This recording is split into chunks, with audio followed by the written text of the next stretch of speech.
Selamat malam, para narasumber. Malam-malam, Mbak Minar. Kita mulai dengan tema. Selamat malam, Mbak.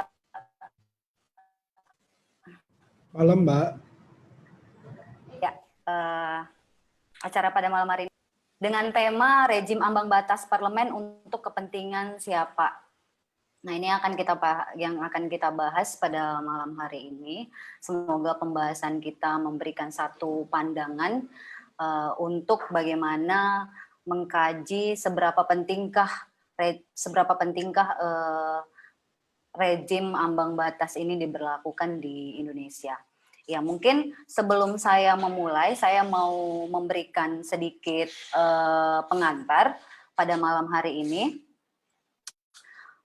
Bagaimana pada malam hari ini kita bisa menyaksikan situasi politik Indonesia, lalu begitu banyak fraksi partai politik di DPR dan di pemerintah menghitung dampak dan revisi undang-undang pemilu ini, serta apa pula dampak dan kemunduran kualitas demokrasi kita.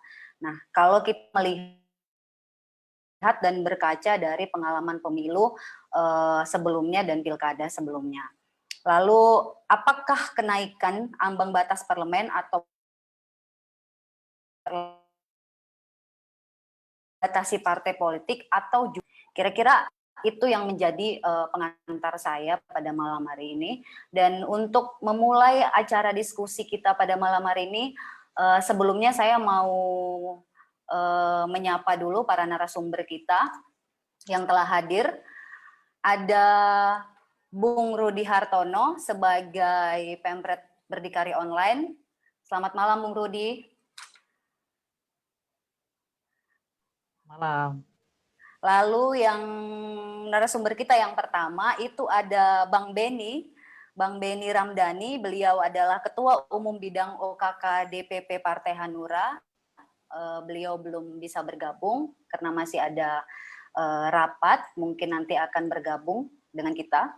Lalu yang kedua narasumber kita ada Sekjen DPP Garuda, Mas Abdullah Masyuri. Selamat malam, Mas. Selamat malam, Mbak. Ya. Lalu yang ketiga narasumber kita ini seorang perempuan. Beliau adalah Ketua Perkumpulan untuk Pemilu dan Demokrasi Perludem, Mbak Korinisa Nur Agustiati. Selamat malam, Mbak Nisa. Malam, Mbak. Apa kabar? Ya, dan yang terakhir saya sendiri yang akan pembicara kita yang keempat ada Bung Farhan. Beliau adalah juru bicara Partai Rakyat Adil Makmur. Selamat malam, Bung Farhan. Halo, selamat malam, Mbak Minar. Ya, dan saya Minaria Christine yang akan memandu webinar kita pada malam hari ini. Nah, sebelum kita memulai webinar kita pada malam hari ini, saya mau meminta waktu Bung Rudi Hartono untuk memberikan pengantar agar webinar kita ini berjalan dan sesuai dengan apa yang kita angkat sebagai tema. Kepada Bung Rudi, saya persilahkan. Ya, terima kasih. Selamat malam kepada seluruh narasumber yang sudah menyediakan waktu untuk bergabung dalam diskusi kita malam ini.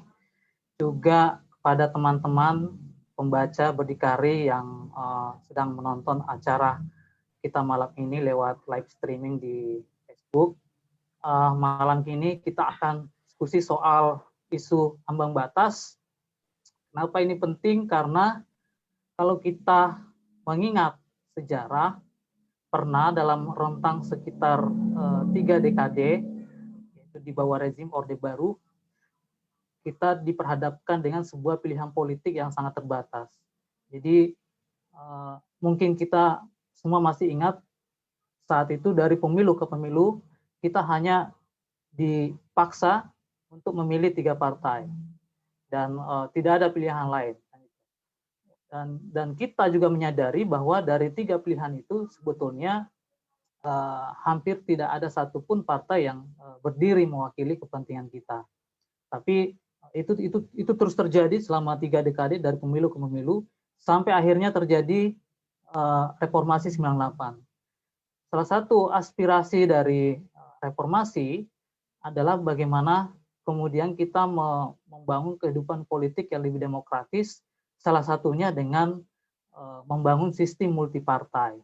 Jadi sistem multipartai memungkinkan rakyat kita yang memiliki ekspresi politik yang beragam, karena kita menyadari bahwa rakyat itu tidak homogen, mereka punya ekspresi politik yang sangat berwarna, dan itu hanya mungkin terwadahi kalau pilihan-pilihan politiknya juga terbuka, lebih beragam. Sehingga dengan semangat multipartai itu kita berharap sebetulnya demokrasi kita itu bisa berjalan lebih baik karena rakyat punya kesempatan untuk memiliki banyak pilihan, juga meninggalkan pilihan-pilihan lama yang kira-kira tidak efektif atau tidak sesuai dengan aspirasi mereka. Hanya saja dalam beberapa tahun belakangan ini, terutama kalau nggak salah sejak 2004 mulai diperkenalkan, awalnya adalah electoral threshold, sistem ambang batas bagi partai politik yang bisa mengikuti pemilu berikutnya, dan sekarang ini ada sistem ambang batas parlemen yang kita khawatirkan sistem ambang batas ini akan mengembalikan kita pada sebuah situasi yang mirip dengan Orde Baru, yaitu situasi di mana pilihan-pilihan politik itu semakin terbatas.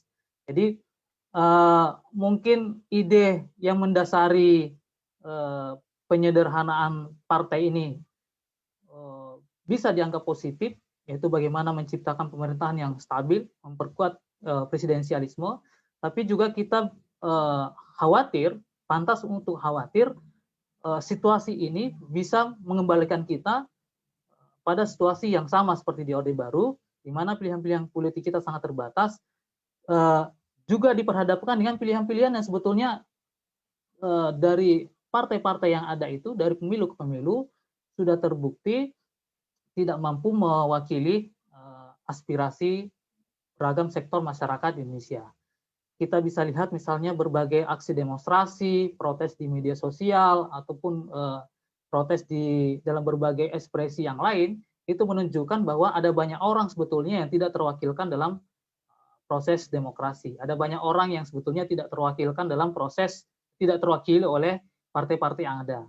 Nah, kita sebetulnya berharap bahwa semua kita warga negara bisa terwakilkan aspirasinya, suaranya dalam sistem demokrasi ini, tidak ada satupun yang tertinggal, tidak ada satupun yang dikecualikan, diabaikan, sehingga kita berharap bahwa upaya memperkuat pemerintahan kita, upaya memperkuat sistem kepartaian kita, itu tidak boleh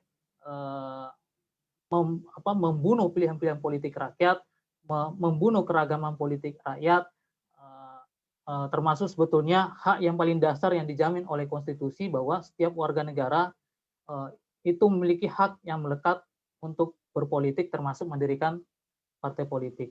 Saya pikir itu sebagai pengantar malam ini.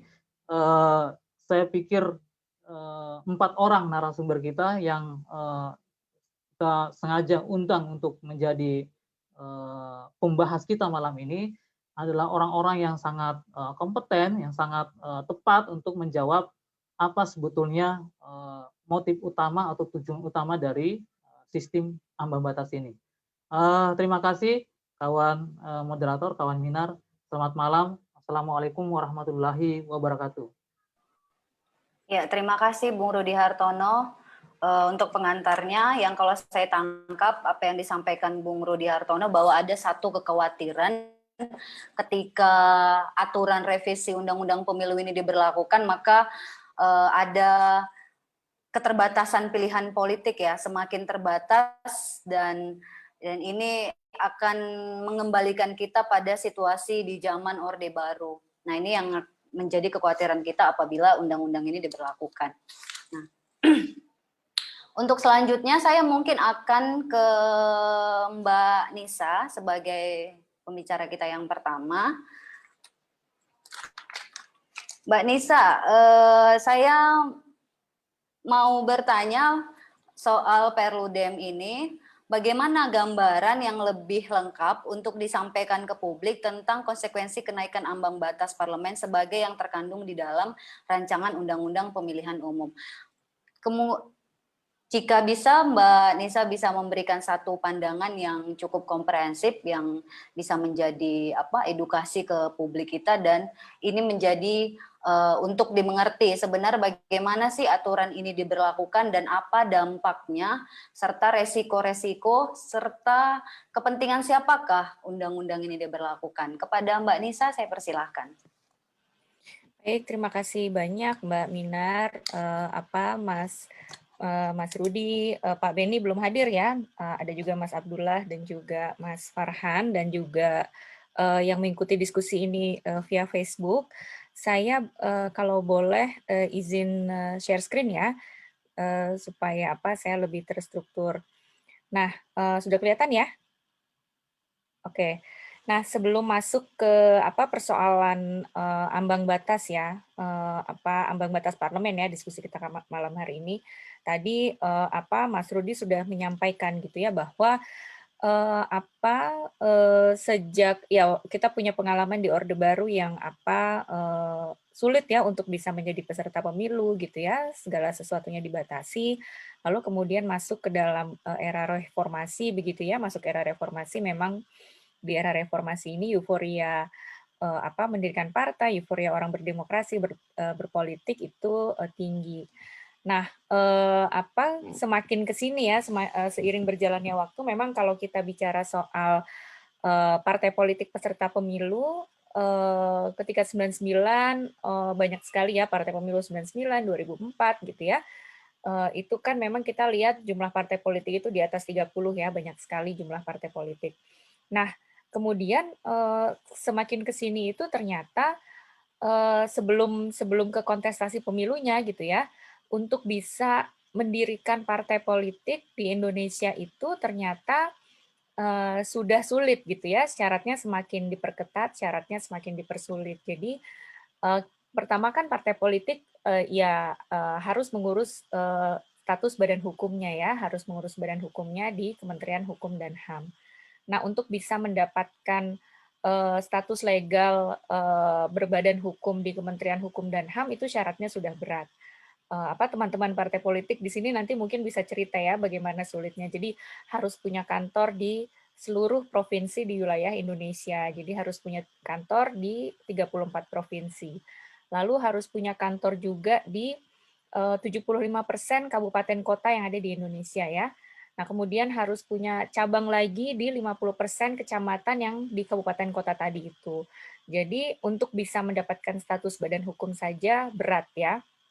Nah, lalu kemudian untuk bisa menjadi partai politik peserta pemilu juga syaratnya kurang lebih sama beratnya gitu ya.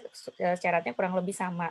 Harus punya kantor, tadi ya di seluruh wilayah Indonesia, kabupaten, kecamatan, menunjukkan ada anggotanya gitu ya, ada keterwakilan perempuan. Jadi syarat yang tidak mudah sebetulnya untuk bisa menjadi partai politik peserta pemilu di kita, dan tentu itu sangat mahal ya, karena punya kantor kan artinya harus ada biaya operasionalnya, listrik, air, dan sebagainya.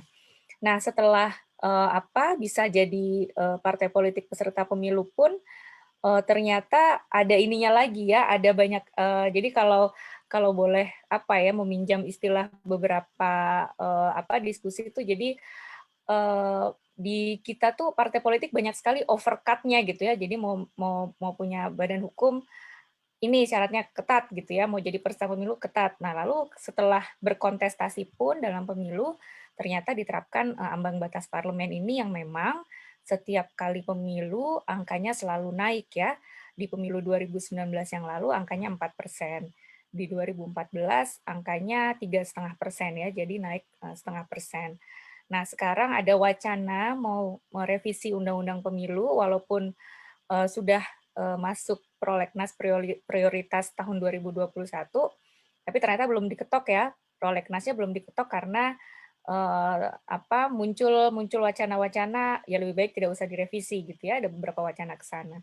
Nah, sebetulnya draftnya sudah disusun, draft RUU Pemilu ini sudah disusun. Jadi Kalau di draft yang baru ini bahkan ambang batasnya ada usulan mau dinaikkan sampai 7% misalnya ya. Ada yang mau 10%, ada yang mau 7%, dan itu tidak hanya diberlakukan di tingkat nasional, tapi juga diberlakukan di tingkat provinsi dan kabupaten kota.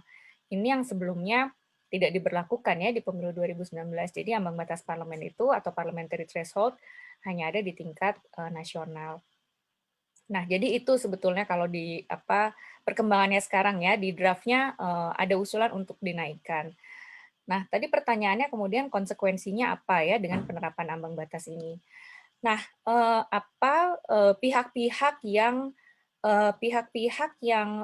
mendorong ya, yang mendorong ambang batas ini selalu naik, itu kan berargumentasi bahwa kita perlu menyederhanakan partai politik kita gitu ya, karena dianggap terlalu banyak, sehingga hubungan antara eksekutif dan legislatifnya tidak efektif gitu ya, karena seorang eksekutif presiden dalam hal ini misalnya ya kan dia membuat kebijakan harus mendapatkan persetujuan dari parlemen, yang artinya kalau di parlemennya itu banyak fraksinya tidak efektif. Jadi argumentasinya itu untuk menyederhanakan partai politik. Nah, tetapi alih-alih menyederhanakan partai politik ternyata ya tadi itu dia lebih membatasi partai politik kecil, membatasi partai politik baru gitu ya, karena tadi ya tinggi sekali memang kalau mau dikategorikan memang tinggi sekali. Nah, ini juga saya tampilkan ya, mudah-mudahan terlihat ya, memang agak kecil tapi nanti saya bisa share materinya. Ambang batas ini memang kalau di negara-negara yang menganut sistem pemilu proporsional ya wajar ada ambang batas ini, dalam artian ya memang dalam negara yang mengadopsi sistem pemilu proporsional ya wajar saja gitu ya, misalnya seperti di Turki gitu ya, ambang batasnya 10% gitu ya, yang lazim lah dalam sebuah sistem pemilu proporsional. Tapi tadi menerapkan ambang batas ini ternyata bukan tidak ada konsekuensinya gitu. Konsekuensinya apa? Nah tadi ya dia ternyata punya pengaruh terhadap proporsionalitas hasil pemilunya, karena semakin tinggi ambang batas artinya semakin banyak suara yang terbuang, semakin banyak suara yang tidak terkonversi menjadi kursi gitu ya. Jadi walaupun misal ya ada satu partai yang perolehan suaranya tinggi sekali dalam suatu daerah gitu ya, daerah X, tapi secara nasional tidak lolos ambang batas. Nah, artinya dia juga tidak bisa dapat kursi di situ. Nah, ini yang kemudian dikenal sebagai ya suara terbuang tadi ya, wasted votes, suara yang terbuang. Nah, artinya kalau suara terbuang ini dampaknya apa pada hasil pemilu kita? Sistem pemilu kita kan sistem pemilu yang proporsional. Nah, seharusnya idealnya ya hasil pemilunya juga harus proporsional. Kalau semakin banyak suara yang terbuang, artinya itu mempengaruhi proporsionalitas hasil pemilu kita gitu ya. Semakin membuat hasil pemilu kita tidak proporsional karena semakin banyak suara yang terbuang tadi. Nah, ini penerapan ambang batas ya dalam pemilu-pemilu kita. Jadi di 2019 yang lalu nih ya, saya ambil yang 2019, jumlah partai politiknya ada 16 peserta pemilu, lalu kemudian ambang batasnya 4%, jumlah partai di DPR-nya tinggal 9 karena ada ambang batas ini. Nah, suara terbuangnya itu sekitar 13 juta ya, sekitar 13 juta ini, 559,5 ini. Nah, ini atau sekitar 17% ya, suara terbuangnya sekitar 17%. Jadi kalau misalnya ya kita mau urutkan ranking sebetulnya ya, ranking pemenang pemilu di tahun 2019 yang lalu, kalau mau kita urutkan sebetulnya mungkin suara terbuang ini atau suara yang hilang ini yang tidak terkonversi menjadi kursi itu, dia kalau diurutkan tuh rankingnya ranking ketiga. Jadi itu kan setara dengan ya mungkin kalau mau dikonversi ke kursi ya mungkin setara 60 atau 70 kursi gitu ya. Nah, tapi itu terbuang karena ambang batas tadi. Jadi ini konsekuensinya begitu ya ketika kita menerapkan ambang batas parlemen yang tinggi. Jadi alih-alih membuat penyederhanaan kepartaian ternyata tidak, kan penyederhanaan sistem kepartaian sederhana. Sistem kepartaian itu kan sebetulnya tidak dilihat dari seberapa banyak jumlah partai yang ada di parlemennya, tapi dia melihat konsentrasinya gitu ya, efektivitas partai yang ada di parlemen itu seberapa gitu ya, berapa besar. Nah, ternyata kalau dihitung gitu ya, ada hitungan matematisnya, ya kita sudah menerapkan ambang batas tinggi, ternyata tadi tujuan untuk menyederhanakan sistem kepartaian juga tidak tercapai gitu ya. Jadi bisa dikatakan ya mungkin tidak tepat kita pakai ambang batas ini gitu untuk menyederhanakan sistem kepartaian. Nah, sebetulnya Mahkamah Konstitusi memang menyebutkan bahwa menerapkan ambang batas ini boleh-boleh saja gitu ya, konstitusional. Dia tidak menyalahi ya, tidak menyalahi konstitusi kita, diperbolehkan, apalagi kita sistem proporsional. Nah, tetapi memang yang menjadi catatan Perludem ya, dan waktu itu Perludem sempat mengajukan judicial review ke Mahkamah Konstitusi. Kami menginginkan bahwa oke, ini ambang batas ini memang konstitusional, tetapi apa dasarnya menerapkan angka ambang batas itu? Jadi misalnya di 2019 kita 4%, nanti di 2024 misalnya mau dinaikkan jadi 5%. Dasar naik 1% itu dihitung dari mana? Dari mana penghitungannya gitu ya, kan tentu tidak kita tidak mau ujuk-ujuk dari langit ya gitu ya, pokoknya misalnya di pemilu sebelumnya 4%, lalu naik terus 5%, naik 6% gitu. Dasar penghitungannya itu dari mana? Apa yang dipakai gitu ya? Apakah ada hitung-hitungan yang rasional? Apakah ada hitung-hitungan yang yang secara akademis katakanlah bisa dipertanggungjawabkan? Nah, ini yang tidak pernah bisa dijelaskan gitu ya oleh para pembuat undang-undang, misalnya ketika menaikkan angka ambang batas itu. Kalau sebenarnya ya kalau kita mau hitung gitu ya, sebetulnya ada formulanya gitu ya, beberapa literatur gitu begitu ya, membuat semacam formula kalau mau menghitung ambang batas yang ideal itu seperti apa, itu ada literaturnya. Dan kalau kita mau hitung dengan betul gitu ya, dengan kondisi Indonesia, misalnya dengan jumlah kursinya, dengan jumlah suaranya gitu ya, ternyata kalau dihitung-hitung ya paling ambang batas yang sesuai dengan hitungan tadi ya, hitungan matematis berdasarkan literatur tadi ya mungkin 1 atau 2% angkanya. Jadi tidak sampai 4% atau bahkan 7% tadi ya. Karena tadi ya justru akan membuat hasil pemilu kita menjadi tidak proporsional gitu ya, padahal pemilu kita tuh sistemnya sistem proporsional.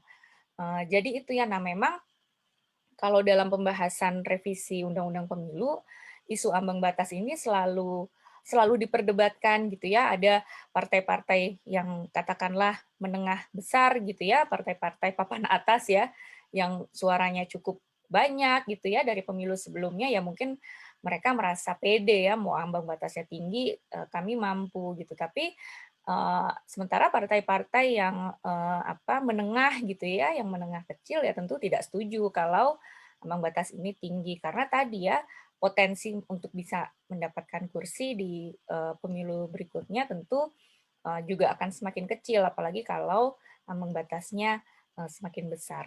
Mungkin saya berhenti di sini dulu, Mbak Minar. Nanti kita bisa lanjutkan lagi di diskusinya.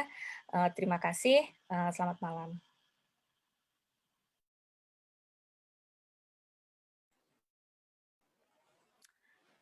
Baik, terima kasih Mbak Nisa untuk pemaparan.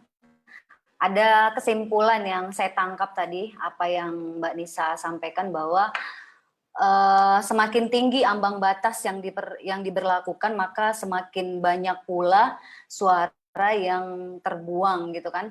Dan itu memberikan dampak terhadap pemilu kita yang proporsional. Mungkin itu kesimpulan dari apa yang saya tangkap. Nanti mungkin akan kita pertajam lagi bagaimana sebenarnya ambang batas ini diberlakukan. Pembicara yang kedua, saya mau ke Mas Abdullah Masyuri dulu.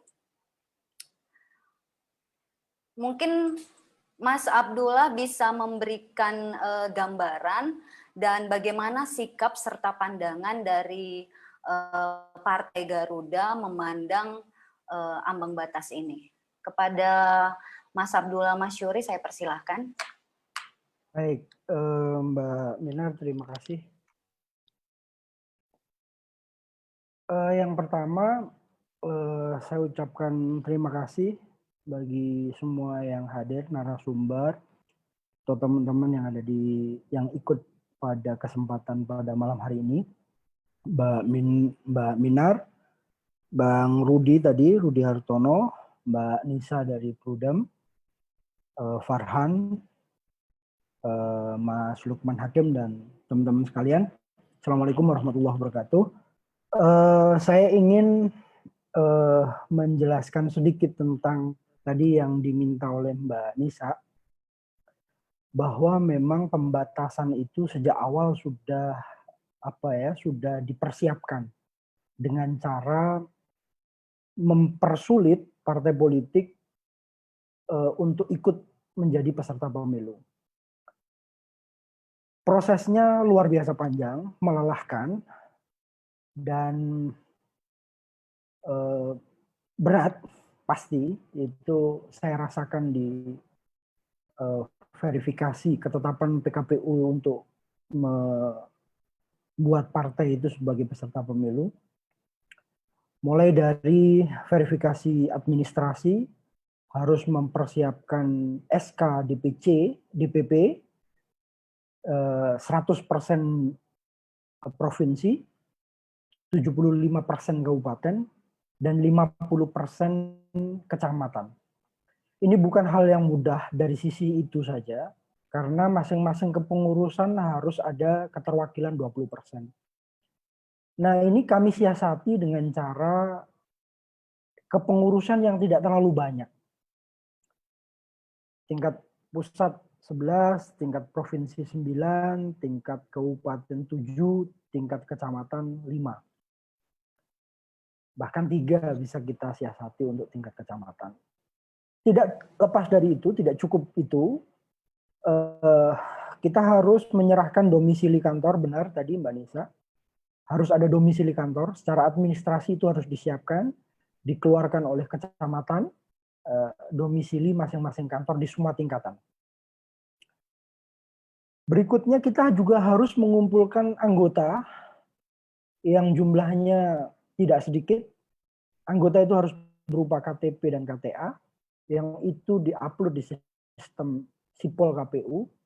Ini juga tidak mudah karena mengupload ke sistem itu satu persatu, dan mereka mengenerate-nya sesuai dengan mau mereka, bukan sesuai dengan abjad atau bukan sesuai dengan kedudukan mereka di masing-masing kabupaten, di masing-masing provinsi atau di pusat. Jadi mereka generate itu anggota, urutannya sesuai urutan mereka, mau mereka, dan kita harus serahkan ke KPUD masing-masing.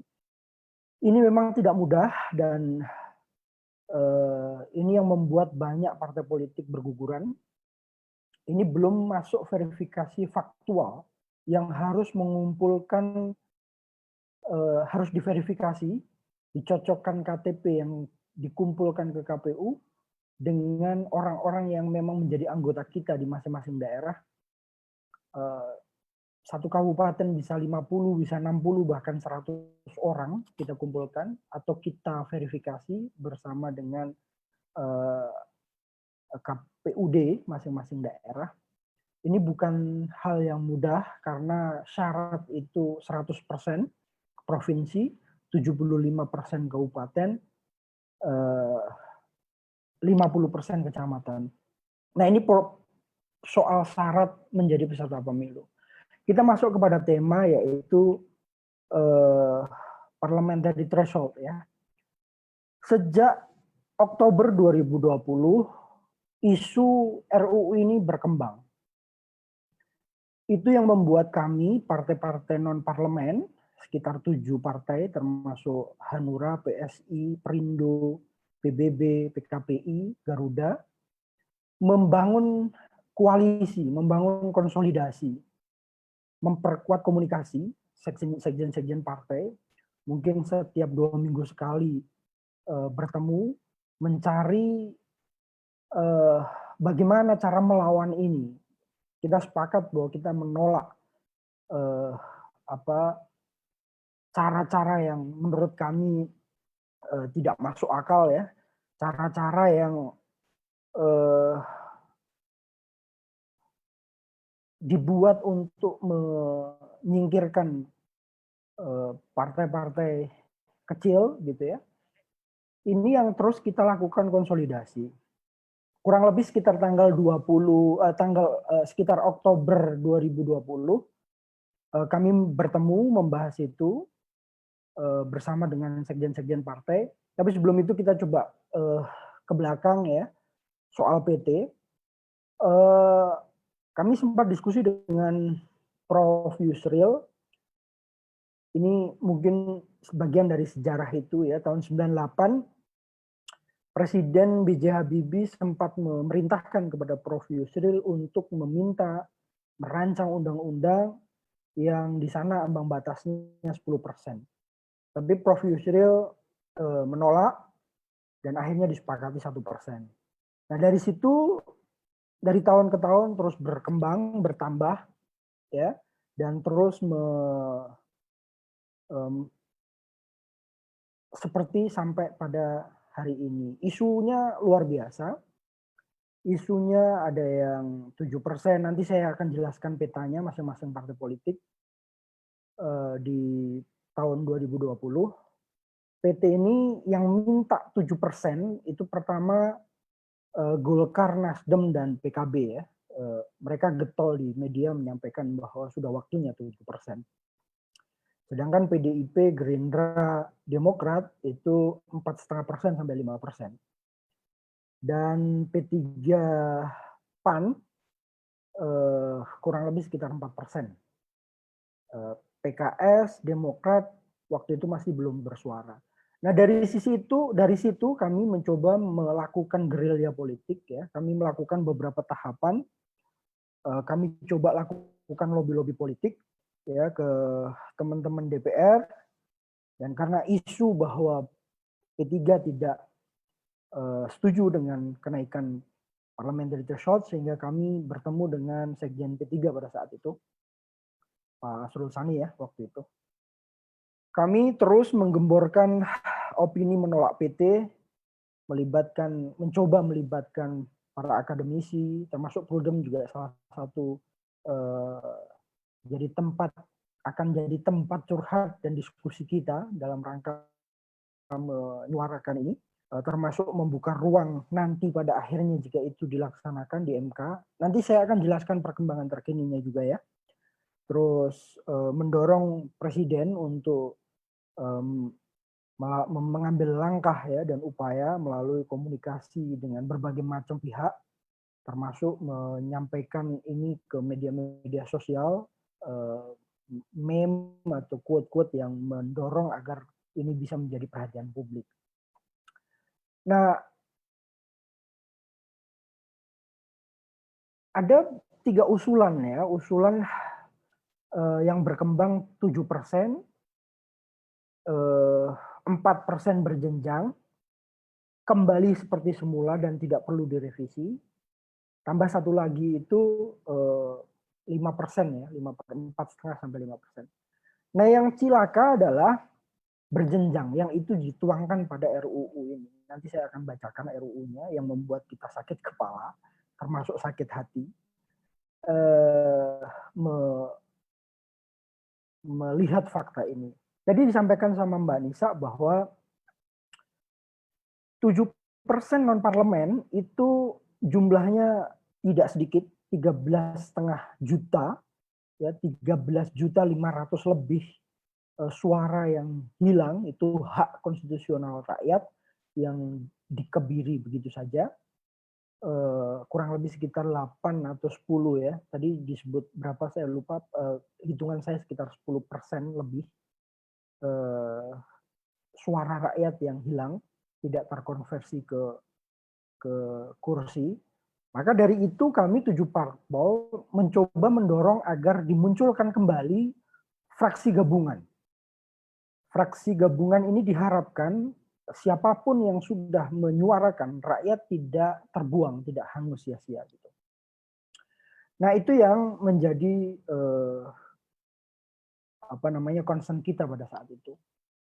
Banyak negara-negara yang justru menghapus PT seperti India, ya, ada ribuan partai politik, ada Inggris juga punya puluhan partai politik, ada termasuk negara tetangga Malaysia, ya, terus Australia juga punya puluhan partai politik.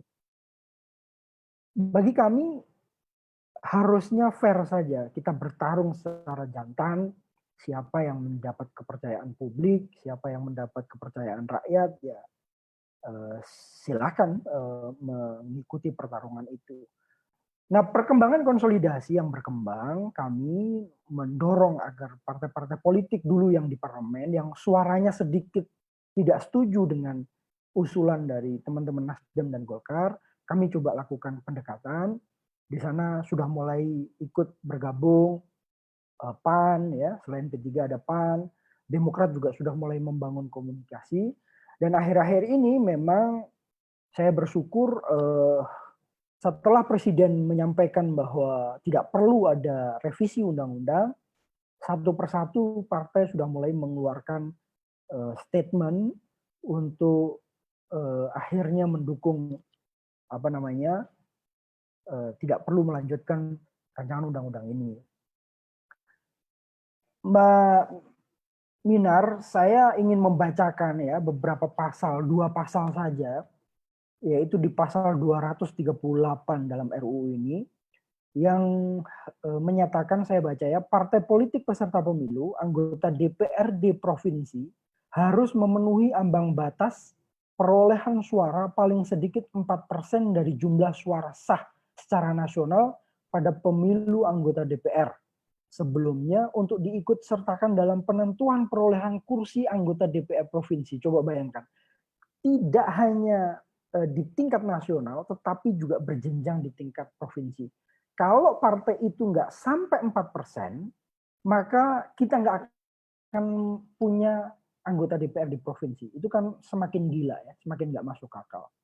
Di pasal 251, partai politik peserta pemilu anggota DPRD kabupaten kota harus memenuhi ambang batas perolehan suara paling sedikit 3% dari jumlah suara sah secara nasional pada pemilu anggota DPR sebelumnya untuk diikutkan dalam penentuan perolehan kursi anggota DPRD kabupaten kota. Ini kurang ajarnya mereka ya. Kalau secara nasional tidak bisa 3%, maka kita hanya mimpi untuk punya anggota DPR di tingkat kabupaten. Jadi nanti kita butuh pencerahan juga dari teman-teman Prudem, dari kajian-kajian yang teman-teman Prudem lakukan. Langkah-langkah ini, mereka ini bagaimana cara mengantisipasinya. Walaupun sebenarnya sudah mulai ada titik terang. Golkar sudah mulai berstatement, PKB sudah mulai berstatement bahwa tidak akan melanjutkan ya. Ini layu sebelum berkembang. Moga-moga begitu, tapi kita tidak akan pernah berhenti berjuang agar undang-undang ini tidak perlu dilanjutkan. Karena ini masih dalam proses Balegnas kalau tidak salah.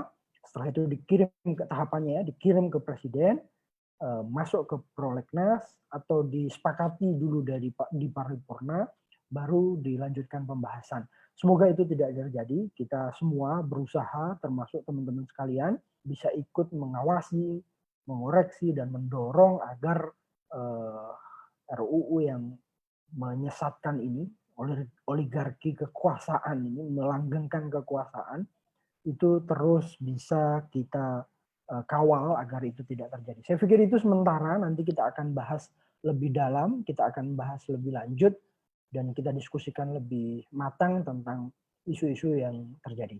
Terima kasih Mbak Minar atas waktunya.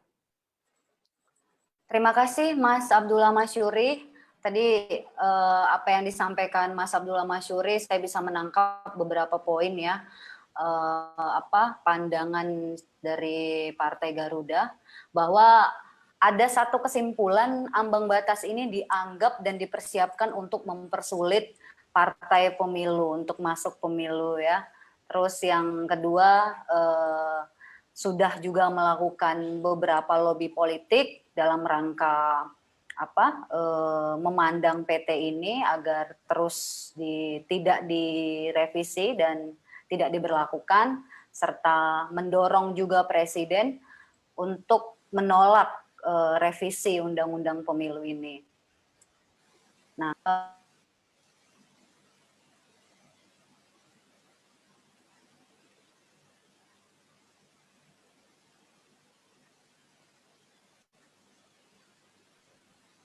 oh, maaf.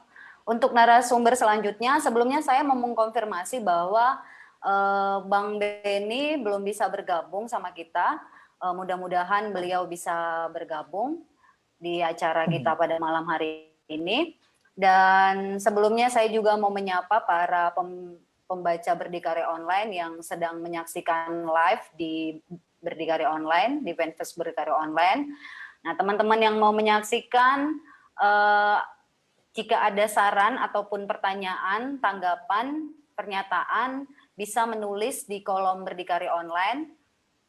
Mudah-mudahan nanti akan kita bacakan jika pertanyaannya ada untuk dibahas bersama dengan para narasumber kita.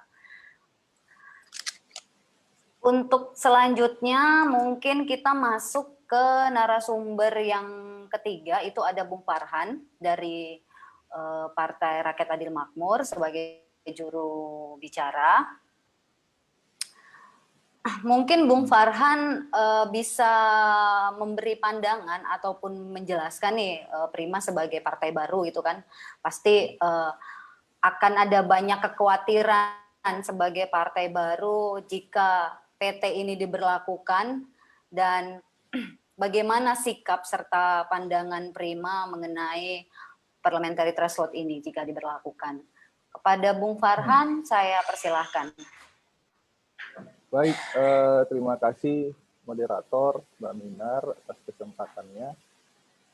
Bismillahirrahmanirrahim. Assalamualaikum warahmatullahi wabarakatuh. Selamat malam, salam sejahtera untuk kita semua yang saya hormati, dan salam kenal ini, salam hangat untuk Mbak Anissa dari Perludem, kemudian untuk Mas Mansuri dari sebagai Sekjen Partai Garuda. Nah, sayang sekali memang harusnya Bang Beni Ramdhani juga bergabung dengan kita malam ini, tapi beliau mungkin punya kesibukan mendadak dan sebagainya, sehingga kita hanya berdiskusi 3 orang. Kemudian saya juga ucapkan terima kasih kepada Pemret Berdikari Online, Bung Rudi Hartono, yang telah memfasilitasi diskusi kali ini, sehingga diskursus tentang RUU Pemilu, khususnya Parliamentary Threshold ini, atau ambang batas ini, bisa terselenggara dan bisa disaksikan oleh seluruh rakyat Indonesia. Salam hangat saya juga untuk para penonton di Facebook Berdikari Online. Ini saya lihat terus di atas 100 orang yang konsisten menonton di Facebook Berdikari Online. Ini juga menjadi daya tarik baru, menjadi semangat baru, bahwasanya antusiasme masyarakat terhadap RUU Pemilu ini juga cukup tinggi. Baik, Mbak Minar, saya ingin membuka penyampaian saya malam ini dengan sebuah statement bahwasanya pemilu di Indonesia itu banyak dikatakan oleh para ahli, para pakar, dan para tokoh adalah pemilu tersulit di dunia dan di akhirat. Banyak sekali ini hambatan-hambatan, banyak sekali hal-hal yang tidak demokratis dalam pelaksanaan pemilu di Indonesia. Dengan setiap 5 tahun undang-undang pemilu kita terus diganti, terus diadakan revisi setiap 5 tahun sekali. Tidak ada cek dan evaluasinya dulu, tidak ada trial and error-nya dulu, tidak ada kesempatan untuk melihat undang-undang pemilu sebelumnya dalam indikator beberapa tahun atau beberapa periode pemilu, sehingga ada penilaian, ada evaluasi baik dan buruk terhadap undang-undang yang ada sebelumnya. Nah, kemudian tadi Mbak Minar bertanya bahwasanya bagaimana pandangan Partai Prima tentang RUU Pemilu ini yang dikhawatirkan akibat dalam pemilu nantinya. Saya sampaikan di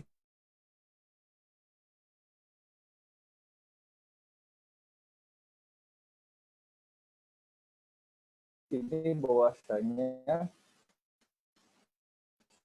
sebenarnya yang namanya ambang batas penolakan yang dilakukan oleh bukan di partai politik kecil, tapi di masyarakat. Tingginya ambang batas justru mengkebiri berpolitik dari masyarakat, justru membuat hak demokrasi masyarakat itu hilang. Nah, jadi kekhawatiran ambang batas ini bukan kekhawatiran partai politik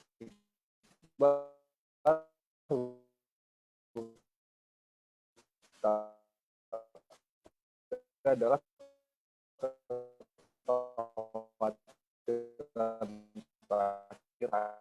ini mencurangi rakyat, tetapi yang suara terhadap aspirasi seluruh rakyat Indonesia. Yang khawatir bahwasanya nanti suaranya yang diberikan untuk memilih calon-calon anggota legislatif untuk duduk di parlemen justru hilang.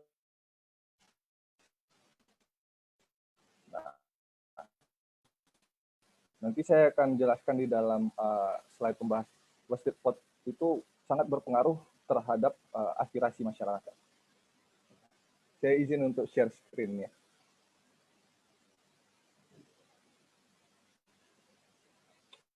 Oke.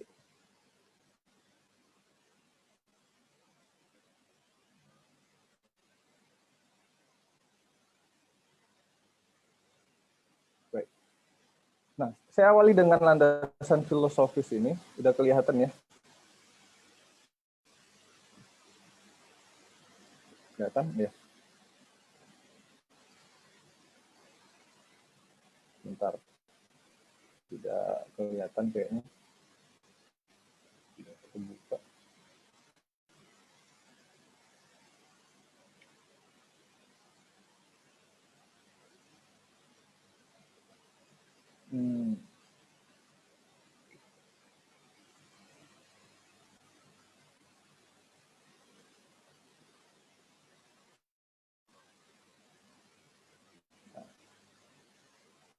Baik, bahwasanya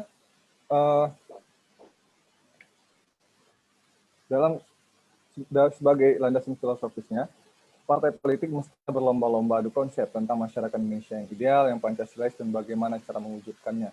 Bukan setiap 5 tahun itu ribut masalah ambang batas ya. Jadi partai-partai politik yang ada di parlemen, sejatinya selama ini kita lihat kerjaannya cuma ribut terhadap ambang batas, terhadap berapa nominal dari ambang batas, sehingga mengurangi potensi partai-partai lain merusak kekuasaan dari partai-partai yang sudah dominan. Nah, hanya kekuasaan dan kekuasaan yang diurus, rakyat dilupakan, pemilih ditinggalkan. Nah, kita berangkat dari landasan filosofis ini. Kemudian terkait RUU Pemilu yang ada, ini kan di dalamnya banyak sekali revisi-revisi. Ada juga terkait bagaimana menghalangi hak berpolitik dari kaum muda nih, dari kaum milenial. Dikatakan dalam salah satu pasal di RUU Pemilu yang sedang digodok kemarin bahwasanya syarat dari seorang calon anggota legislatif itu adalah lulusan dari perguruan tinggi. Nah, jadi kaum muda atau mungkin masyarakat yang skala kecil menengah secara ekonomi itu yang tidak mampu untuk kuliah, untuk mengakses pendidikan tinggi, itu terhalangi hak berpolitiknya. Nah, jadi dikatakan bahwasanya hanya orang-orang dari lulusan tinggi atau pendidikan tinggi yang boleh untuk mengajukan diri sebagai calon anggota legislatif. Nah, ini kan sangat membatasi hak berpolitik rakyat. Nah, seakan-akan yang boleh berpolitik, yang boleh duduk di parlemen adalah orang-orang dengan tingkat ekonomi menengah ke atas saja yang mampu mengakses pendidikan setinggi-tingginya. Sedangkan ketika ada partai-partai yang ingin mengusung pemuda-pemuda desa, yang dia mampu, yang dia capable dalam berpolitik, dalam menyuarakan aspirasi masyarakat, itu tidak boleh untuk duduk di parlemen. Sampai kepada rencana untuk merevisi ambang batas atau parliamentary threshold. Nah, tadi juga disampaikan oleh Mas Mansuri ya, bahwasanya untuk revisinya di DPR RI dinaikkan angka ambang batasnya, yaitu dari sebelumnya 4% di 2019 menjadi 5%. Nah, Kemudian dibuat juga sistem ambang batas di tingkatan berjenjang DPRD tingkat 1 dan tingkat 2, yaitu di DPRD provinsi angkanya adalah 4%, dan kabupaten kota itu 3% ambang batasnya. Nah, ini kan menjadi satu kebingungan baru bagi masyarakat, yang mana di 2019 saja dalam pemilu yang sudah kita laksanakan kemarin dengan sistem 4, ambang batasnya 4%, itu masih banyak evaluasi, masih banyak kegagalan-kegagalan yang terjadi di dalam pemilu. Apalagi ini dinaikkan dengan menjadi 5%. Kemudian apa dampaknya? Dampak dari adanya ambang batas ini. Saya mengambil studi kasus. Yang pertama, terjadinya memang anggapannya ini adalah penyederhanaan partai politik. Akan tetapi saya merasa bahwasanya ini adalah pengkebirian partai politik atau aspirasi politik masyarakat. Karena dari 16 partai politik nasional peserta pemilu 2019, yang lolos di parlemen itu hanya 9 partai, kan gitu. Sisanya itu tidak lolos, yang mana sebanyak 13,5 juta suara sah dalam pemilu 2019 itu terbuang sia-sia. Tadi disampaikan juga oleh Mbak Nisa, itu adalah hasil riset dari Perludem. Jadi ada 13,5 juta suara sah yang hilang. Ada banyak anggota-anggota legislatif yang justru suara pemilihnya itu tinggi, tidak mampu duduk di parlemen gara-gara adanya ambang batas ini. Kemudian hasil pemilu menjadi tidak proporsional. Nah,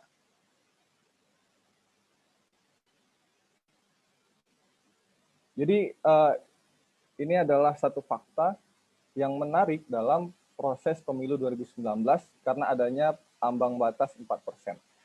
Jadi ada 6 caleg yang saya ambil datanya dari KPU yang sebenarnya bisa lolos ke DPR bila ambang batas itu tidak ada. Pertama itu Pak Jonathan Nubatonis, partainya adalah Partai Perindo dari Dapil NTT 2. Suara beliau adalah 24.425 suara. Suara partainya 84.983 suara di dapil tersebut. Kemudian Bang Arya Sinulinga dari Perindo juga, Dapil Sumut 3, jumlah suaranya juga cukup besar, 40.000. Kemudian ada dari PSI 4 orang. Yang pertama adalah Ketua Umumnya Grace Natali, kemudian Samara Amani, kemudian Yudi Wibowo Sukinto dan Isyana Bagus Oka, yang mana suaranya itu sampai di atas 150 suara, kan gitu. Grace Natali itu 150.000 suara, Samara Amani 140.000 suara, Bang Yudi itu 73.000 suara, dan Isyana Bagus Oka itu 48.000 suara. Nah, seharusnya dengan hitung-hitungan tersebut, mereka itu mampu untuk masuk ke dalam parlemen. Mereka bisa untuk duduk sebagai anggota legislatif di Senayan. Nah, kita bandingkan dengan beberapa caleg yang suaranya itu 30.000, di bawah 30.000, tapi mampu untuk duduk di parlemen gara-gara partainya lolos ke dalam ambang batas. Jadi ini ada 6 juga, saya bandingkan dengan dapil yang sama. Nah, ada pertama adalah Bang Edward Tanur dari PKB, dapil NTT, jumlah suaranya hanya 24.000. Kemudian Pak Hinca Panjaitan, Sekjen Partai Demokrat dari dapil 3, dapil yang sama dengan Bang Arya Sinulinga, suaranya hanya 27.000, tapi dia mampu untuk duduk di parlemen karena partainya lolos di dalam ambang batas parlemen 4%. Kemudian sampai kepada Ananta Wahana di Partai PDIP untuk dapil Banten 3. Nah, ini saya mengkomparasikan beberapa caleg, 6 caleg, dengan dapil yang sama tapi partai yang berbeda. Yang pertama tadi partainya tidak lolos pemilu, tidak lolos dalam ambang batas. Partai yang slide selanjutnya ini, di dapil yang sama, mereka dapat suara hanya di bawah 30.000, tapi mampu duduk di kursi parlemen di Senayan karena partainya lolos ambang batas 4% suara sah senasional. Nah, jadi akhirnya di dapil yang sama, masyarakat yang telah telah menyalurkan aspirasinya, telah berharap bahwasanya caleg yang dia pilih itu dengan suara yang sangat banyak mampu untuk duduk di Senayan atau di parlemen atau menjadi anggota dewan untuk menyampaikan aspirasinya, justru gagal karena adanya ambang batas. Akhirnya apa yang terjadi? Hak demokrasi masyarakat itu hilang jadinya. indikatornya tadi sudah disampaikan juga sama Bung Rudi Hartono, bahwasanya banyak terjadi aksi-aksi di luar parlemen untuk menuntut masyarakat, untuk menuntut pemerintah, karena banyak sekali kebijakan-kebijakan yang dibuat oleh negara atau dibuat oleh parlemen itu justru bertolak belakang dengan aspirasi masyarakat.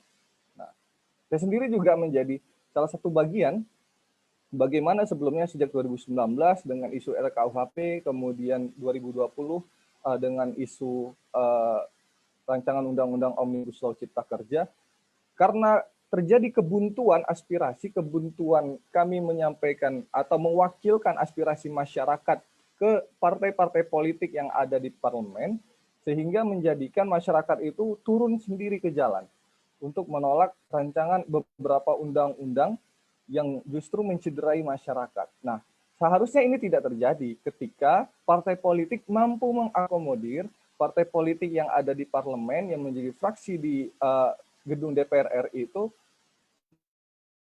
mampu menyuarakan lebih dulu aspirasi masyarakat ini, bertarung untuk mewakili cita-cita bangsa. Nah, ini menjadi indikator, dan ke depan kalau ini terus, maka stabilitas politik kita akan rusak. Nah, partai politik yang ada justru tidak mampu mengakomodir aspirasi-aspirasi dari masyarakat Indonesia sendiri. Kemudian dampak realnya selanjutnya adalah ambang batas itu bertentangan dengan hak-hak politik, kedaulatan rakyat. Seharusnya hak dari aspirasi rakyat itu terjamin di dalamnya untuk memberikan hak berpolitik seluas-luasnya. Seperti tadi, hak berpolitik masyarakat itu jadi hilang karena apa yang orang yang diusungnya, yang diharapkannya, digadang-gadangnya untuk mampu mewakili aspirasi masyarakat tersebut justru tidak mampu duduk di parlemen. Nah, kemudian ambang batas ini menghilangkan aspirasi diberikan pada masing-masing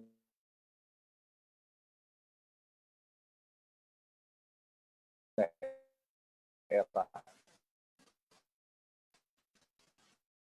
Kemudian ambang batas ini agak secara ambang batas yang ada di Indonesia hari ini hanya membawa satu semangat, yaitu menegakkan oligarki politik elit berkuasa. Nah, sehingga para partai-partai penguasa ini terus menjadi dominan, bahkan lama-lama menjadi otoriter. Nah, kemudian ada relevansinya juga dengan bagaimana sistem pemilu kita hari ini untuk memilih presiden dan wakil presiden itu melalui partai politik. Dan yang memiliki kuasa penuh atau kuasa lebih besar untuk menentukan atau mengajukan siapa presiden dan wakil presiden di Indonesia hanyalah partai-partai yang duduk di parlemen. Mereka yang berkoalisi, mereka yang mereka yang menentukan, yang mengajukan nama siapa presiden dan wakil presiden yang akan dipilih oleh masyarakat Indonesia. Dan yang punya kuasa paling besar adalah dia yang suaranya atau kursinya terbanyak di parlemen. Nah, ini juga menjadi satu catatan dalam sistem demokrasi kita di Indonesia, bahwasanya presiden dan wakil presiden itu bukanlah lahir dari rahim rakyat, akan tetapi lahir dari rahim partai politik penguasa. Nah, rakyat hanya disodorkan pilihan, mau tidak mau harus memilih pilihan yang mereka sodorkan. Kemudian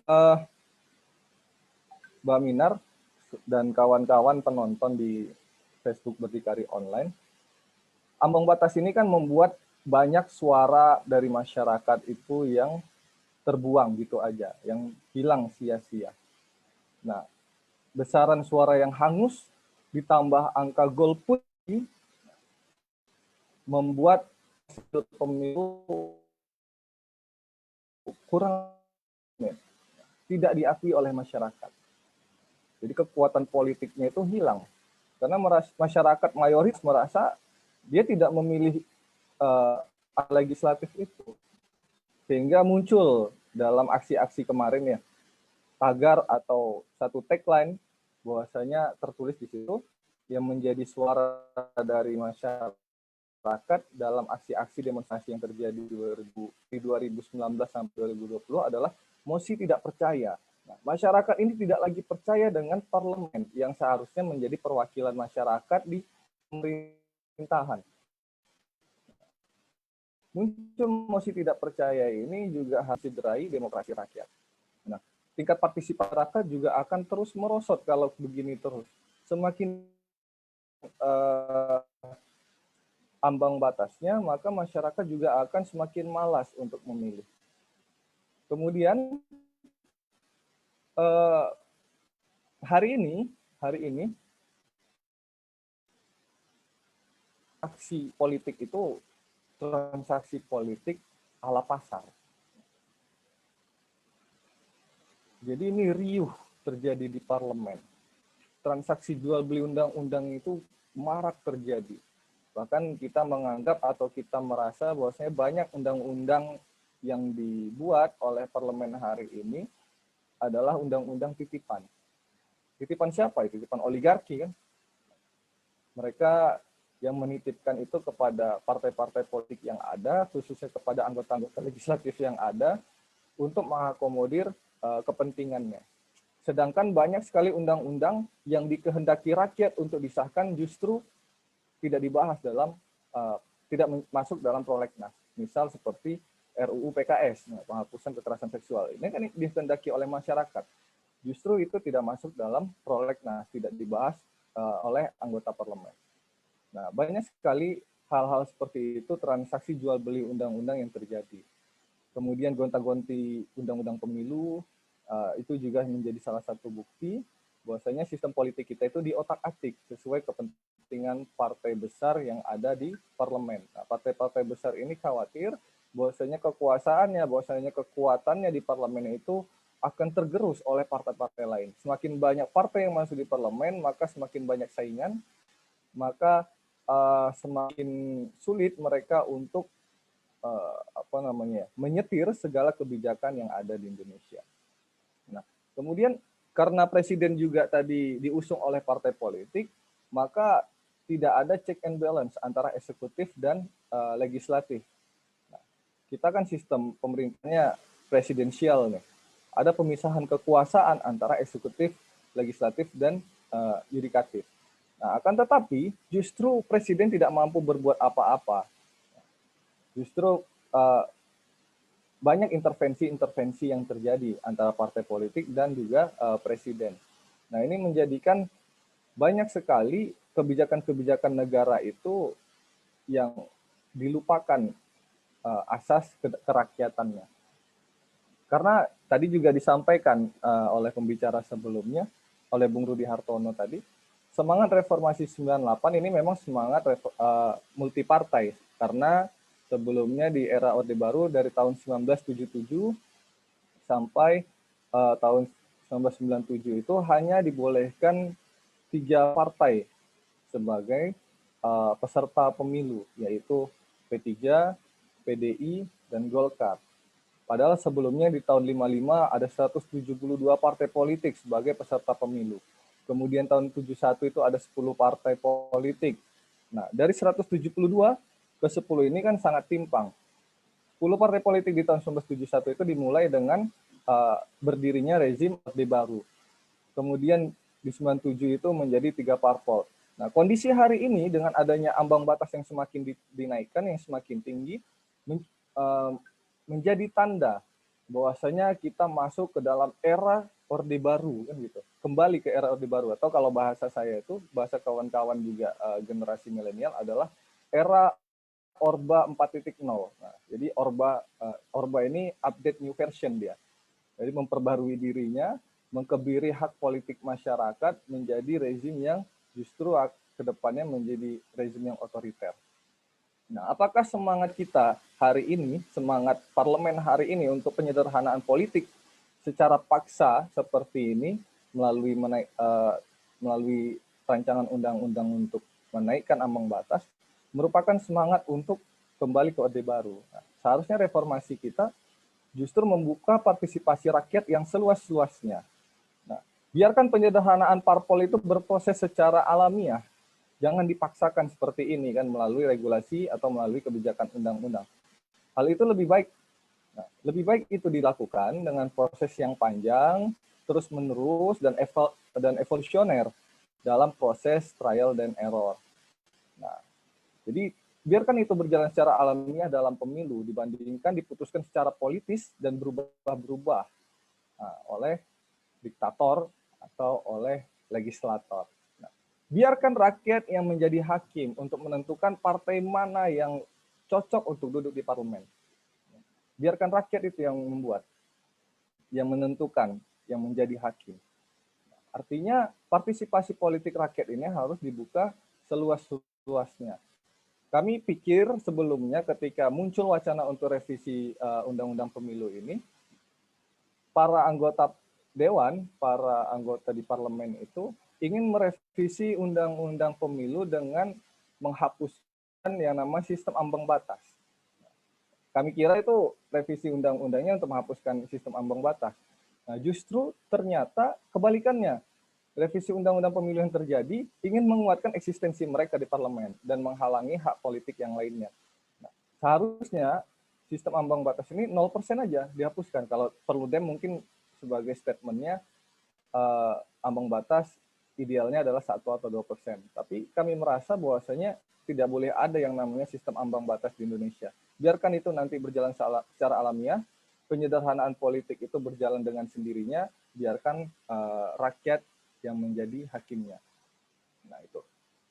Jadi kehendak atau cita-cita multipartai yang dicita-citakan oleh reformasi tahun 98 adalah sistem multipartai yang kerakyatan, bukan multipartai liberal seperti hari ini. Jadi penyederhanaan partai politik itu tidak akan efektif juga di Indonesia kalau sistem multipartai kita masih sistem multipartai yang liberal. Muncul banyaknya partai politik hari ini kan karena fragmentasi yang terjadi di kubu parlemen kan, di internal partai-partai politik yang ada. Jadi karena ada konflik antar elit politik di partai tersebut, kemudian keluar mendirikan partai baru. Nih, partai-partai politik yang baru ini hasil fragmentasi ternyata. Bukan fragmentasinya fragmentasi kepentingan elit, bukan fragmentasi ideologis. Nah, kalau ingin mencontoh Amerika misalnya, hanya ada 2 partai major. Kalau di Amerika sebenarnya ada banyak partai, ada major party, kemudian ada minor party. Hanya ada 2 major party, Republik dan Demokrat. Tapi kita lihat, kenapa mereka bisa hanya 2? Karena mereka itu dikelompokkan atas dasar ideologi. Bukan atas dasar kepentingan elit. Sehingga kalau ambang batas ini dirasa untuk sebagai solusi untuk penyederhanaan partai politik di Indonesia, maka itu tidak akan terjadi. Maka ambang batas ini tidak akan menyederhanakan partai politik, justru membatasi hak berpolitik dari masyarakat. Mungkin itu dulu Mbak Minar. Nanti kita lanjut di diskusi. Itu yang bisa saya sampaikan. Kurang lebihnya mohon maaf, saya kembalikan ke moderator. Baik, terima kasih Bung Farhan untuk pemaparan mengenai ambang batas yang diberlakukan. Kalau kesimpulan yang saya tangkap apa yang disampaikan oleh Bung Farhan tadi dari presentasi di PowerPoint yang telah ditampilkan, bahwa satu ada semacam kekhawatiran ya, dan menolak juga bahwa ambang batas ini untuk tidak diberlakukan, dan kalau bisa itu dihapus gitu kan, dan tidak perlu ada 3%, 4%, tetapi lebih baik 0% dan memberikan peluang dan partisipasi masyarakat untuk seluas-luasnya bisa mengakses di parlemen gitu kan. Lalu tadi juga Bung Farhan menyinggung soal bahwa di dalam undang-undang revisi ini diberlakukan masyarakat terhalangi gitu kan, jadi hanya masyarakat yang bisa mengakses pendidikan di perguruan tinggi yang dapat mengakses hak politiknya gitu kan. Lalu kesimpulan bahwa ambang batas ini jelas-jelas mengkebiri partai politik kita gitu kan. Lalu tentu ketidakpercayaan juga akan lebih besar dan lebih tinggi ketika ambang batas ini diberlakukan. Baik, sebelumnya kita ada satu pertanyaan. Saya juga nanti akan mempertajam diskusi kita ini bagaimana tanggapan ataupun pandangan soal ambang batas ini dari tiap-tiap narasumber kita. Nah, sebelum itu saya akan membacakan dulu satu pertanyaan dari kawan, Win Irawan dari Sultra. Beliau mengatakan tadi ada penjelasan Perludem mengenai pertimbangan MK bahwa pemberlakuan ambang sah-sah saja dan secara konstitusional. Pertanyaannya, apakah MK bisa menjelaskan atau kemana suara dan parpol yang tidak memenuhi ambang batas. Nah, ini yang menjadi Win Irawan. Mungkin sebelumnya saya akan lempar pertanyaan ini dijawab ataupun ditanggapi oleh Dem, Mbak Nisa. Ya, baik. Terima kasih banyak Mbak Minar dan pertanyaannya tadi terkait dengan argumentasi Mahkamah Konstitusi. Ya, memang ketika ada partai politik ya yang kemudian tidak bisa diproses ya, tidak bisa ikut tahapan berikutnya karena ada ambang batas parlemen, ya tentu suaranya terbuang begitu ya, tentu suaranya tidak dihitung. Jadi ya betul misalnya ya orang sudah datang ke TPS gitu ya, memberikan suaranya, memilih misalnya partai politik yang diyakininya gitu ya sesuai dengan preferensinya, tapi kemudian karena ada penerapan angka ambang batas itu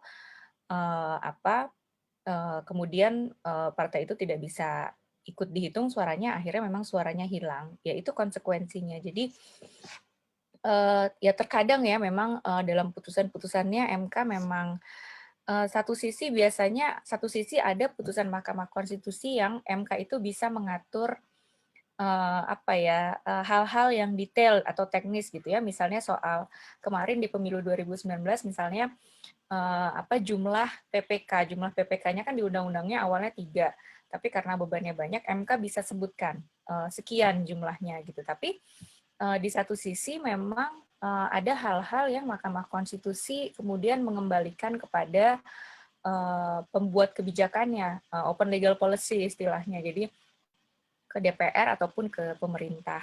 Jadi ya pertimbangan Mahkamah Konstitusi tadi dalam sistem proporsional wajar ada ambang batas gitu ya dengan upaya dengan tujuan ingin menyederhanakan sistem kepartaian supaya pemerintahan lebih efektif dan sebagainya. Jadi itu tadi kalau pertanyaannya soal argumentasi Mahkamah Konstitusi. Dan kalau pertanyaannya tadi suaranya kemana, ya suaranya terbuang ketika ada partai politik ya tadi Mas Farhan ya sampaikan ya misalnya tadi dari PSI, dari Perindo gitu ya, suaranya cukup besar di dapil tersebut orang-orang itu gitu ya. Bahkan tinggi gitu ya suaranya, tapi karena secara nasional di total secara nasional partainya tidak lolos ambang batas, ya kemudian orang-orang yang dapat suara tinggi itu ya tidak bisa dapat kursi di DPR. Jadi begitu Mbak Minar. Baik, Mbak Nisa, terima kasih. Mungkin Mas Abdullah Masyuri bisa menambahkan penjelasan terkait pertanyaan kawan kita Win Irawan dari Sultra. Saya persilahkan, Mas. Iya, Mbak Mina, terima kasih. Sebenarnya tadi Mbak Nisa sudah menjelaskan ya. MK ini saya pernah lakukan diskusi dengan Prof. Yusril ya soal peluang-peluang di Mahkamah Konstitusi. Pada saat itu Mahkamah Konstitusi kalau tidak salah mencoba Prof. Yusril coba melakukan gugatan ya ke Mahkamah Konstitusi, tapi memang ini tergantung jurisprudensi ya. Waktu itu kalau tidak salah Rhoma Irama sudah duluan mengajukan presidensial threshold, sehingga yang diajukan oleh Prof. Yusril juga akhirnya ditolak. Maka ini sebenarnya perlu ada kajian yang mendalam, termasuk dengan teman-teman Prudem, untuk mengupayakan langkah-langkah akhir yang nanti akan kita ambil. Ini sebenarnya jalan terakhir yang bisa kita lakukan. Tetapi yang paling penting sekarang adalah melakukan konsolidasi, membangun opini-opini yang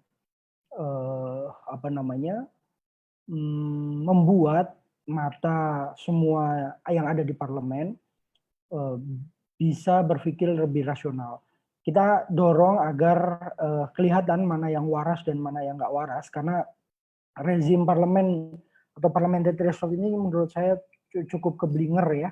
Dan kalau saya lebih tajam, bisa kita akan kembali, tadi disampaikan Bung Farhan, kembali ke masa Orba. Kalau Orbanya di-upgrade ya, 4.004 gitu. Nah, dulu kita pernah mengalami kondisi kebebasan berpendapat yang memprihatinkan. Saluran politik dibatasi hanya 3 partai. Kebuntuan politik tersebut justru yang menjadi salah satu faktor utama meletusnya gerakan perubahan sosial dan tumbangnya Orde Baru yang sudah memimpin negeri ini selama 32 tahun. Sesungguhnya itu yang mendorong kita untuk melakukan konsolidasi secara terus-menerus. Rezim ini, parliamentary threshold ini juga menyempitkan ruang-ruang demokrasi ya, yang ditandai dengan upaya membunuh saluran politik dan yang pasti mengebiri hak-hak politik anak muda ya. Anak-anak muda ini kan punya potensi mendorong agar lebih kritis ya, lebih berani, lebih mudah menyampaikan gagasan-gagasan ya. Itu yang sesungguhnya harus didorong untuk menjadi alternatif bagi teman-teman yang sudah berlumutan di DPR gitu. Nah, ini bagian dari kami untuk bersama-sama. MK ini adalah langkah terakhir, upaya terakhir, dan kita terus melakukan upaya-upaya lain untuk mendorong agar RUU ini tidak dilanjutkan. Walaupun celah ini sudah mulai terbuka, sekali lagi kita belum membahas RUU ini sangat dalam, tidak pasal per pasal, tidak isu-isu yang berkembang, pilkada dan seterusnya. Kita membahas parliamentary threshold sesuai temanya, maka saya akan fokus di situ. Parliamentary threshold yang tadi saya jelaskan di awal bahwa ini berbahaya sekali jika memang benar itu terjadi, dan berjenjang ini membuat kita lebih baik tidur saja di rumah, nggak perlu berpolitik, lebih baik capek kita ikut-ikut berpolitik, banyak tenaga, banyak pikiran, banyak biaya yang dikeluarkan, tapi justru kita tidak memiliki apa-apa perwakilan kita di masing-masing daerah kalau dibatasi 4% provinsi, 3% di tingkat kabupaten. Menurut saya tidak masuk akal, ini gila, dan ayo kita lawan bersama sih, saya pikir itu. Dan Presiden sudah mulai menyampaikan, sudah memanggil beberapa partai politik yang cukup getol menyuarakan ini, termasuk Golkar juga sudah mulai melunak, PKB sudah mulai melunak ya. Semoga saja kita sama-sama mengawal agar ini bisa kita kawal secara bersama-sama. Nah, yang terakhir mungkin kenaikan ambang batas parlemen 4% yang atau 5% yang mengakibatkan 13,5 juta atau 13.500.000 suara sah rakyat hilang di pemilu 2019. Jika PT-nya naik atau parliamentary threshold-nya naik, maka akan lebih banyak ya, bisa 2 kali lipat atau 3 kali lipat. Coba bayangkan 13 juta sekarang aja sudah cukup menyesakkan, ditambah beberapa kali lipat. Ya kita semua masyarakat ya, khususnya bersiap untuk new normal ya, tetapi para oligarki kekuasaan berambisi menuju orde baru yang terupgrade tadi disampaikan, kembali ke era 3 parpol saja Indonesia mau dikuasai segelintir elit kekuasaan, dan ini sangat berbahaya karena semangat reformasi kooptasi ya. Poin pentingnya adalah demokrasi sesungguhnya menjaga bagaimana kedaulatan rakyat lewat suara sah tidak banyak hilang sesungguhnya. Bila terjadi sebaliknya, maka pembuat undang-undang telah merampas hak demokrasi, hak rakyat, ya, taati ayat dan pasal dapat dalam RUU ini, RUU Pemilu ini, untuk menyingkirkan kompetitor adalah bukti ketidaksiapan parpol besar untuk berkompetisi secara fair play, ya, secara wajar dan berkeadilan. Saya pikir itu, Mbak dan teman-teman sekalian. Terima kasih Mas Abdullah penjelasannya. Ada yang saya tangkap ya, bahwa ini aturannya benar-benar gila dan bisa menghilangkan 2 kali lipat suara yang akan hilang, dan tidak hanya 13 juta tetapi akan bisa lebih banyak gitu kan. Nah, mungkin Bung Farhan mau menambahkan sedikit saja dari penjelasan apa yang sudah disampaikan oleh Mas Abdullah dan Mbak Ninis. Kepada Bung Farhan saya silahkan. Nah, sedikit saja ya, Mbak Minar. Jadi di Indonesia hari ini MK ini lagi Mahkamah Konstitusi, tapi cenderung menjadi mahkamah kekuasaan. Berat juga kita mau ke MK itu. Perludem sendiri sudah 5 kali menggugat kan di MK, tapi ditolak terus. Nah, jadi mau gimana kita berharap pada MK? Itu juga menandakan bahwa itu juga ingin mempertahankan kekuasaannya. Mereka merupakan segelintir elit, segelintir orang yang berkuasa di Indonesia dan mengkebiri hak berpolitik dari masyarakat. Mungkin itu sih Mbak Minar, tambahan dari saya. Terima kasih. Terima kasih Bung Farhan buat penjelasannya, menambahkan apa yang menjadi pertanyaan kawan kita, Win Irawan dari Sutra. Mungkin sudah terjawab ya dari 3 narasumber. Saya mau lebih menggali lagi nih dari para narasumber kita yang sudah hadir pada malam hari ini. Mungkin saya mengajukan satu pertanyaan ya untuk Perludem. Tadi kalau Bung Farhan sudah menyinggung bahwa Perludem sendiri sudah menggugat ke MK beberapa kali jika kita berkaca ke belakang sejak tahun 2004, 2009, 2014 hingga 2019 yang baru-baru ini juga sedang dilakukan. Kepada Perludem oleh MK sendiri seperti apa penjelasan mereka terkait suara dari parpol yang tidak memenuhi ambang batas ini, dan sejauh mana saja langkah hukum yang sudah dilakukan oleh Perludem sendiri untuk menolak undang-undang pemilu ini, terutama yang sudah terlaksana seperti tahun-tahun sebelumnya, tahun 2004, 2009, 2014, dan 2019. Mungkin Mbak Ninis bisa memberikan penjelasan apa yang sudah dilakukan oleh Perludem dalam menanggapi soal ambang batas ini. Kepada Mbak Ninis, saya persilahkan. Ya, terima kasih Mbak Minar. Jadi memang betul di pertengahan tahun lalu kalau saya tidak salah memang Perludem memasukkan gugatan ya, judicial review terkait ketentuan ambang batas parlemen ini, parliamentary threshold.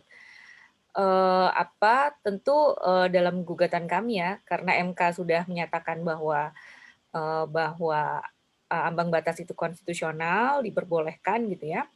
Yang kami mintakan bukan penghilangan ambang batasnya, tapi kita meminta pada MK bahwa dasarnya apa menetapkan suatu angka ambang batas itu. kenapa 4%, kenapa 5% gitu ya, kenapa kemudian sekarang ada wacana 7%, 10%.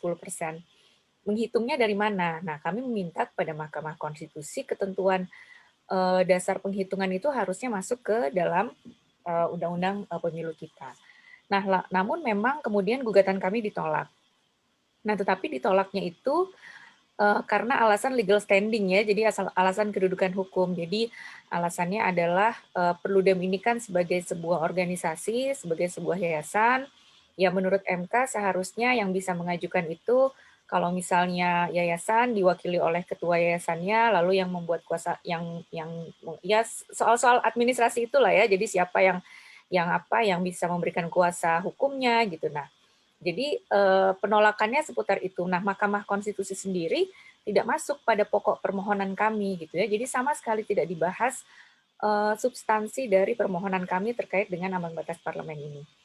Nah, bahkan saat persidangan majelis hakimnya sempat menyampaikan ya kalau sebetulnya yang ingin didorong adalah perubahan di sisi undang-undang pemilu, kenapa tidak advokasi saja ke DPR ya, kenapa tidak advokasi saja ke presiden gitu. Jadi ada pertanyaan itu memang dari majelis hakimnya. Jadi memang nampaknya MK tidak tidak mau masuk dalam masuk terlalu jauh terkait dengan pembahasan yang mungkin sifatnya sensitif atau politis gitu ya. Jadi menurut MK karena ini adalah open legal policy, kebijakan diserahkan kepada pengambil kebijakan pemerintah atau DPR ya advokasinya ke sana. MK bilang ya jangan intinya jangan apa-apa diselesaikannya di Mahkamah Konstitusi, kira-kira seperti itu ya. Jadi walaupun MK sampai di tingkat putusan pun tidak membahas sama sekali pokok permohonannya, bahkan tidak ada mendengarkan keterangan ahli gitu ya. Jadi belum sampai pada mendengarkan keterangan ahli dan sebagainya. Jadi MK langsung melihat pada karena menurut Mahkamah Konstitusi kedudukan hukumnya ya atau legal standing-nya tidak tepat, ya MK langsung menolak itu, jadi tidak membahas substansinya. Nah lalu kalau terkait dengan di dalam undang-undang pemilunya sendiri ya, nah memang dalam setiap pembahasan undang-undang pemilu itu masalah ambang batas ini selalu menjadi masalah yang diperdebatkan gitu ya, bahkan tidak pernah ketemu sebetulnya di antara fraksi-fraksi yang ada di DPR ini kata sepakatnya tuh tidak pernah ketemu gitu ya. Yang terakhir ketika merevisi Undang-Undang 7 tahun 2017 ketika Undang-Undang 7/17 itu mau disahkan, bahkan ini diputuskannya di tingkat paripurna. Jadi bahkan itu voting ya, sampai tingkat voting gitu. Jadi ya karena partai politik ya tentu ya wajar saja kalau partai politik punya hitung-hitungannya. Nah, tetapi memang yang saya mau sampaikan adalah kan sekarang ketika wacana revisi Undang-Undang Pemilu ini yang ramainya kan lebih ke soal keserentakannya gitu ya, apakah pilkadanya mau di 2022, apakah pilkadanya mau di 2024 gitu, ya itu satu sisi. Tapi sebetulnya di dalam Undang-Undang Pemilu kita masih banyak hal lain yang perlu kita ubah gitu ya, perlu kita perbaiki. Salah satunya ya soal angka ambang batas ini, yang menurut kami juga sebetulnya tadi berdasarkan datanya, berdasarkan fakta pemilu-pemilu kita terakhir, penerapan angka ambang batas ini ya tidak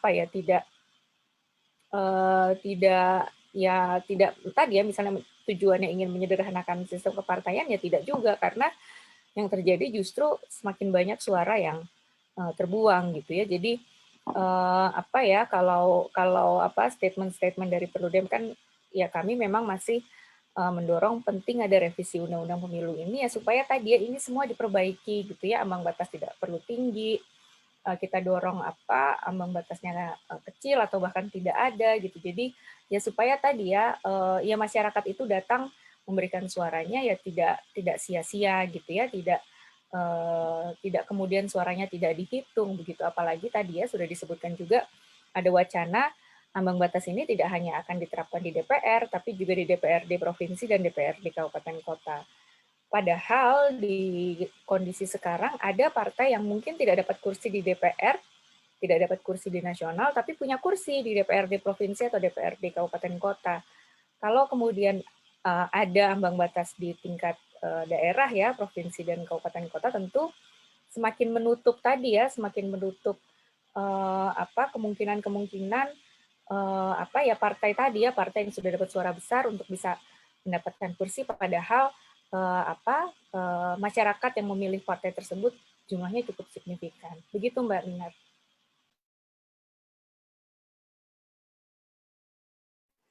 Baik, terima kasih Mbak Ninis buat penjelasan atas pertanyaan yang saya ajukan.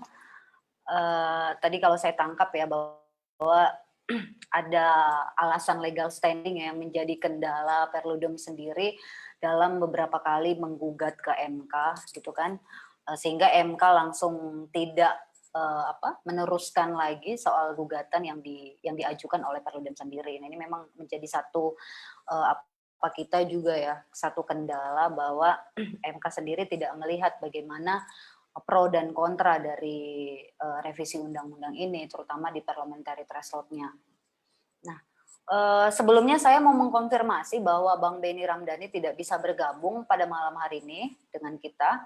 Ya, sayang sekali sih memang ya, padahal Hanura sendiri mempunyai statement menolak soal parliamentary threshold ini.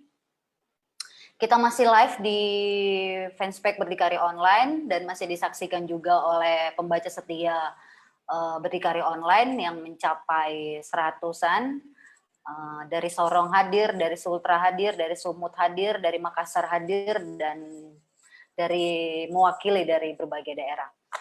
Sekarang saya mau mengajukan pertanyaan ya. Sebelumnya ada pertanyaan tapi saya cancel dulu sebentar, nanti akan saya bacakan pertanyaan kawan-kawan yang ada di kolom komentar Berdikari Online. Saya mau ke Mas Abdullah. Dari apa yang telah diraih oleh Partai Garuda tahun 2019, seberapa besar suara yang hilang? Dan apa yang menjadi persiapan Partai Garuda untuk menghadapi pemilu 2024? Kepada Mas Abdullah, Mas Yuri, saya persilahkan. Ya, Mbak Minar ya.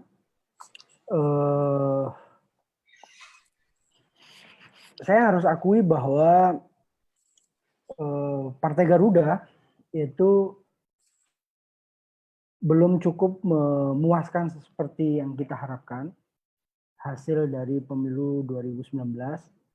Walaupun kita harus akui kerja keras yang kita lakukan untuk bisa menjadi partai politik peserta pemilu itu cukup berat, sangat berat, dan ini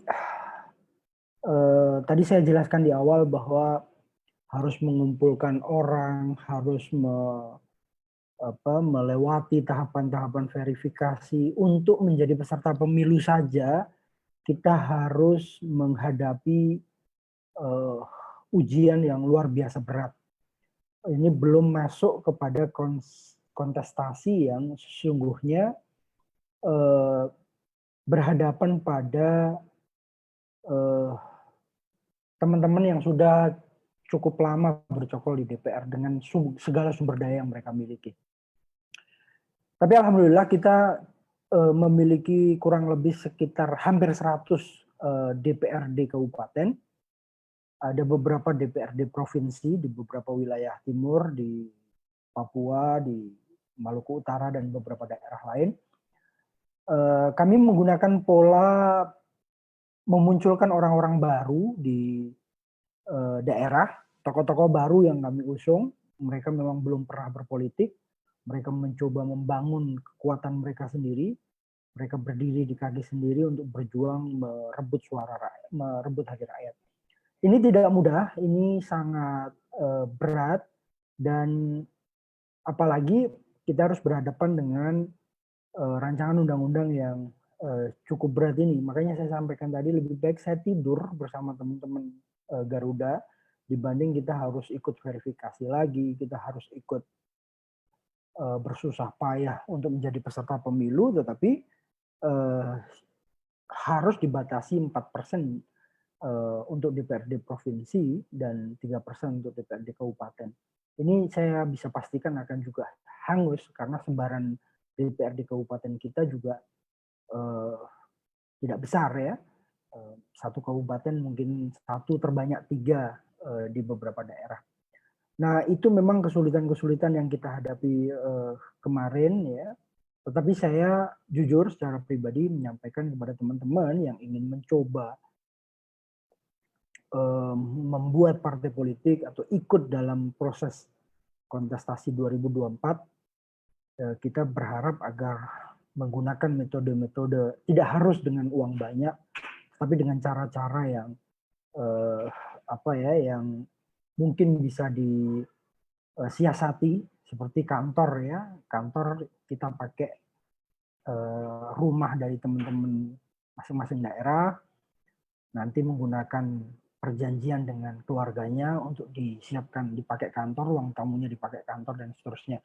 Cara-cara ini lebih sederhana dan lebih memang nggak lazim dilakukan di Indonesia, tetapi untuk bisa menumbuhkan atau memperkuat potensi-potensi tokoh-tokoh lokal masuk di kancah politik, ini penting untuk dilakukan. Nanti hal lain bisa kita sharing lah di luar ini. Mbak Minar, saya mohon izin kalau diperbolehkan saya memberikan beberapa catatan akhir karena saya juga ini kebetulan saya tidak tahu, anak telepon terus harus segera balik, tapi ada beberapa catatan penting yang ingin saya sampaikan kepada teman-teman sekalian bahwa kita harus bersama-sama melakukan langkah-langkah dan upaya-upaya konsolidasi, tidak hanya yang ada di parlemen, khususnya yang ada di parlemen ya, kita harus bangun opini-opini di publik agar mereka juga, karena saat ini media sosial itu menjadi salah satu gempuran paling dahsyat ya untuk merubah cara berpikir teman-teman yang tidak waras di parlemen, melakukan komunikasi-komunikasi ya, tidak hanya di dalam parlemen tetapi juga di luar. Kami juga berharap untuk teman-teman dari penggiat ya, aktivis dari Prudem dan seterusnya bisa bersama-sama dengan kita untuk menyelamatkan demokrasi kita ya.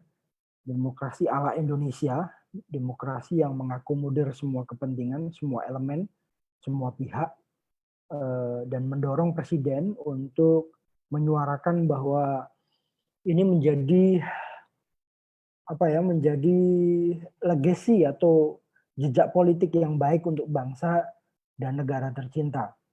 Dan poin pentingnya kita berharap agar bisa menyatukan gagasan, menyatukan suara bahwa penting mendorong asas kedaulatan rakyat sebagai isu sentral yang akan terus digelorakan ya. Asas ini yang berarti pendekatan asas ini berarti sekecil apapun jumlah suara rakyat, dia harus diakomodir. Maka usulan dari 7 partai termasuk Hanura dan beberapa partai lain yang non-parlemen itu munculnya fraksi gabungan ya, untuk bisa tetap ada di DPR. Dan langkah terakhir adalah langkah Mahkamah Konstitusi. Saya berharap kita bisa berkomunikasi secara terus-menerus, teman-teman Prudem, Mbak Isa. Kita perkuat alasan-alasan untuk kita bisa ajukan lagi terkait penghilangan PT ke MK.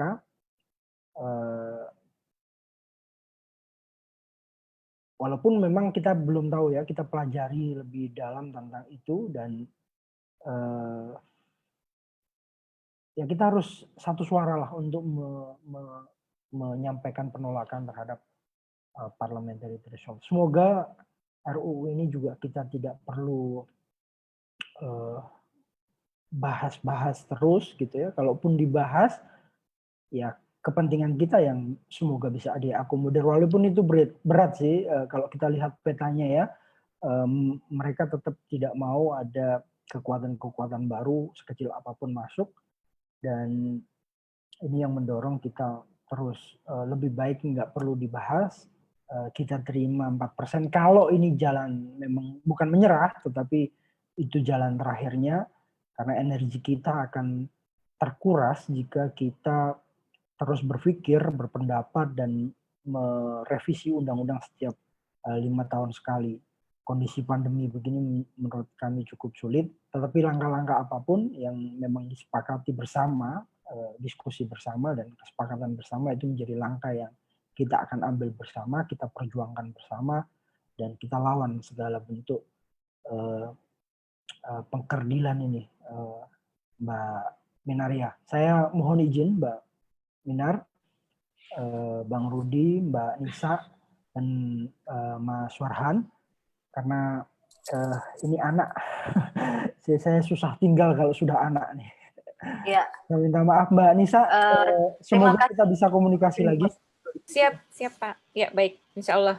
Terima kasih Mbak Minar dan salam buat teman-teman Bang Jabu dan kawan-kawan. Kang Mas. Siap. Assalamualaikum. Terima kasih Mas Abdullah. Sebenarnya kita udah mau selesai, tapi nggak apa-apa deh, Mas Abdullah memang sangat terburu-buru dan memang menyangkut anak ya. Sampai jumpa Mas Abdullah di lain waktu dan di pertemuan waktu berikutnya. Semoga sehat selalu. Baik, tinggal ada 2 narasumber. Saya mau ke Bung Farhan terlebih dahulu. Ini sekaligus menjadi closing statement kita ya, mengakhiri pertemuan kita pada malam hari ini, karena memang kita juga kekurangan narasumber yang pertama, lalu yang kedua nanti mungkin akan kita bahas di pertemuan-pertemuan selanjutnya. Kepada Bung Farhan, saya mau bertanya, apa yang menjadi perbedaan Prima ini dengan partai-partai lain gitu kan? Bisa memberikan sedikit pandangan soal Prima ini secara singkat, sekaligus memberikan satu statement yang bisa menjadi pertimbangan publik, pertimbangan rakyat Indonesia untuk memandang Prima ini adalah satu partai yang memang menjadi harapan untuk semua orang. Kepada Bung Farhan saya persilahkan. Baik, terima kasih Mbak Minar. Kemudian salam juga kembali kepada seluruh kawan-kawan penonton, audiens yang menyaksikan melalui akun Facebook Berdikari Online. Saya Farhan, mewakili Partai Rakyat Adil Makmur atau Prima. Nah, Prima ini mungkin baru didengar oleh masyarakat hari ini kan. Prima memang alhamdulillah baru mendapatkan legalitas dari Kemenkumham sebagai partai politik, dan insya Allah atas ridho Allah dan atas izin serta dukungan dari seluruh masyarakat Indonesia, kita akan menjadi salah satu dari peserta pemilu di periode selanjutnya atau di tahun 2024. Prima ini mungkin partai baru, akan tetapi Prima ini adalah rumah besar masyarakat Indonesia. Prima adalah rumah bagi seluruh masyarakat Indonesia untuk memperjuangkan hak-hak dasarnya sebagai masyarakat Indonesia. Prima ini berisi seluruh spektrum, berisi masyarakat-masyarakat yang selama ini tidak dapat diakomodir oleh partai-partai politik yang ada hari ini, khususnya yang ada di Senayan. Banyak masyarakat yang selama ini tidak diwakilkan oleh para partai-partai politik yang ada. Buktinya tadi sudah kita diskusikan bahwasanya banyak sekali terjadi aksi-aksi demonstrasi masyarakat di luar gedung parlemen, karena merasa bahwasanya suara-suara atau aspirasi-aspirasi masyarakat ini tidak diperjuangkan oleh partai-partai politik yang ada. Nah, Prima ini hadir dari rahim rakyat langsung. Prima ini berisi orang-orang yang dari dulu konsisten untuk memperjuangkan hak-hak kepentingan rakyat, yang sudah berdarah-darah, yang sudah berkeringat, yang sudah banyak pengorbanannya untuk memperjuangkan hak-hak rakyat. Itu yang membedakan Prima dengan partai-partai yang lain, khususnya terhadap partai-partai baru yang ada atau partai-partai kecil yang ada. Nah, Prima ini lahir bukan dari fragmentasi elit-elit politik yang ada sebelumnya di partai politik. Kan banyak hari ini muncul partai-partai politik baru karena elitnya pecah kongsi, kemudian keluar mendirikan partai baru. Golkar sendiri saja ada 7 pecahannya hari ini di Indonesia. Kemudian PKS juga melahirkan Partai Gelora akibat fragmentasi yang terjadi. Banyak sekali seperti itu. Nah, Prima ini betul-betul murni lahir dari kehendak rakyat yang selama ini memang berjuang untuk masuk dalam jajaran partai politik yang sah, yang diakui oleh negara, tapi qadarullah, alhamdulillah juga ya, kali ini kita sudah mendapatkan tiket sebagai partai politik dan akan maju di 2024. Itu yang membedakan Prima dengan partai-partai politik yang ada di Indonesia, khususnya partai-partai baru ataupun justru partai-partai besar yang established di parlemen, yang established di Senayan. Kami berharap bahwasanya perjuangan Prima ini untuk mewujudkan masyarakat yang adil dan makmur, menghapuskan penindasan manusia atas manusia ini bukan sebagai jargon belaka seperti partai-partai yang lain kan gitu. Banyak partai-partai lain yang mengaku bahwasanya ini adalah partainya rakyat, memperjuangkan hak rakyat, tapi bersentuhan dengan masyarakat sendiri tidak pernah. Anggota-anggota legislatifnya, elit-elit politiknya bersentuhan dan merasakan langsung penderitaan rakyat itu tidak pernah. Prima ini isinya hari ini ya, kita sudah berdiri di 28 provinsi, kemudian sudah memiliki struktur secara resmi lebih dari 200 kabupaten kota. Yang mana isinya ini adalah dari elemen rakyat itu sendiri. Dari kaum buruh, dari kaum tani, nelayan, tukang becak, dan masyarakat marginal lainnya. Khususnya, kalau bisa saya bilang kan gitu, Prima ini berisi mahasiswa-mahasiswa, berisi para aktivis-aktivis mahasiswa yang selama ini, selama dia berkuliah itu mendedikasikan dirinya untuk berjuang bersama masyarakat Indonesia. Itu yang membedakan Prima dengan partai-partai lain, yang kami harapkan ke depan Prima itu tanpa ambang batas pun mampu lolos di parlemen dengan suara yang sangat besar. Mungkin bisa 15%, bisa 20% kan gitu. Untuk mendominasi Senayan sehingga aspirasi-aspirasi masyarakat ini dapat tersalurkan yang selama ini kerannya itu mampet. Ya kita lihat saja bagaimana parlemen hari ini mampu untuk menyuarakan kaum tani atas konflik agraria yang terjadi, sedangkan di parlemen tidak ada satupun petani yang duduk di sana untuk mewakili kaum tani. Padahal jumlah kaum tani di Indonesia itu sangat besar.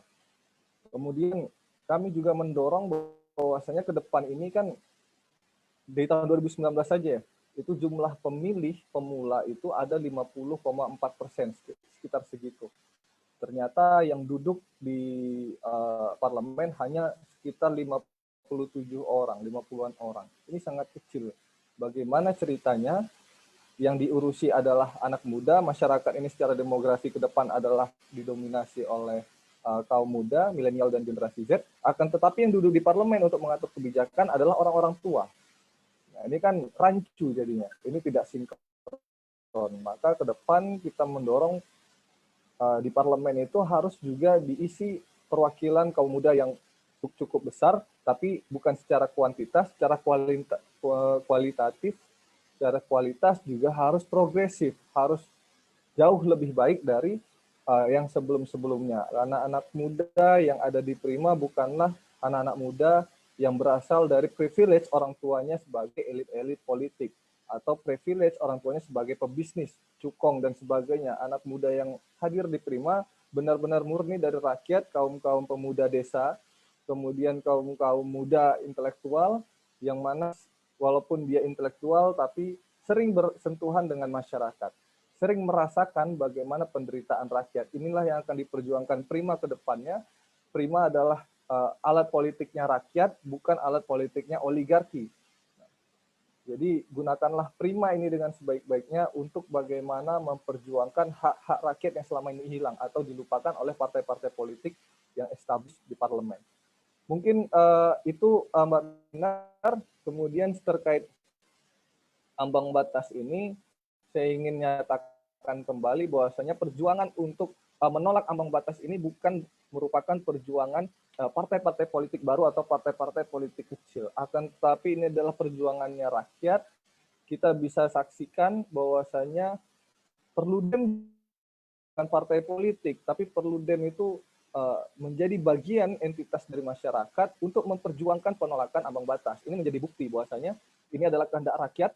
Ambang batas ini telah mencederai cita-cita politik rakyat. Mungkin itu Mbak Minar, saya ucapkan terima kasih untuk diskusinya malam ini, sangat menarik. Bahkan saya juga tertarik untuk diskusi lebih lanjut nanti sama teman-teman Perludem dalam mempelajari bagaimana rumusan ambang batas kan ini. Saya dengar Perludem itu punya rumusnya sendiri untuk menentukan ambang batas secara proporsional.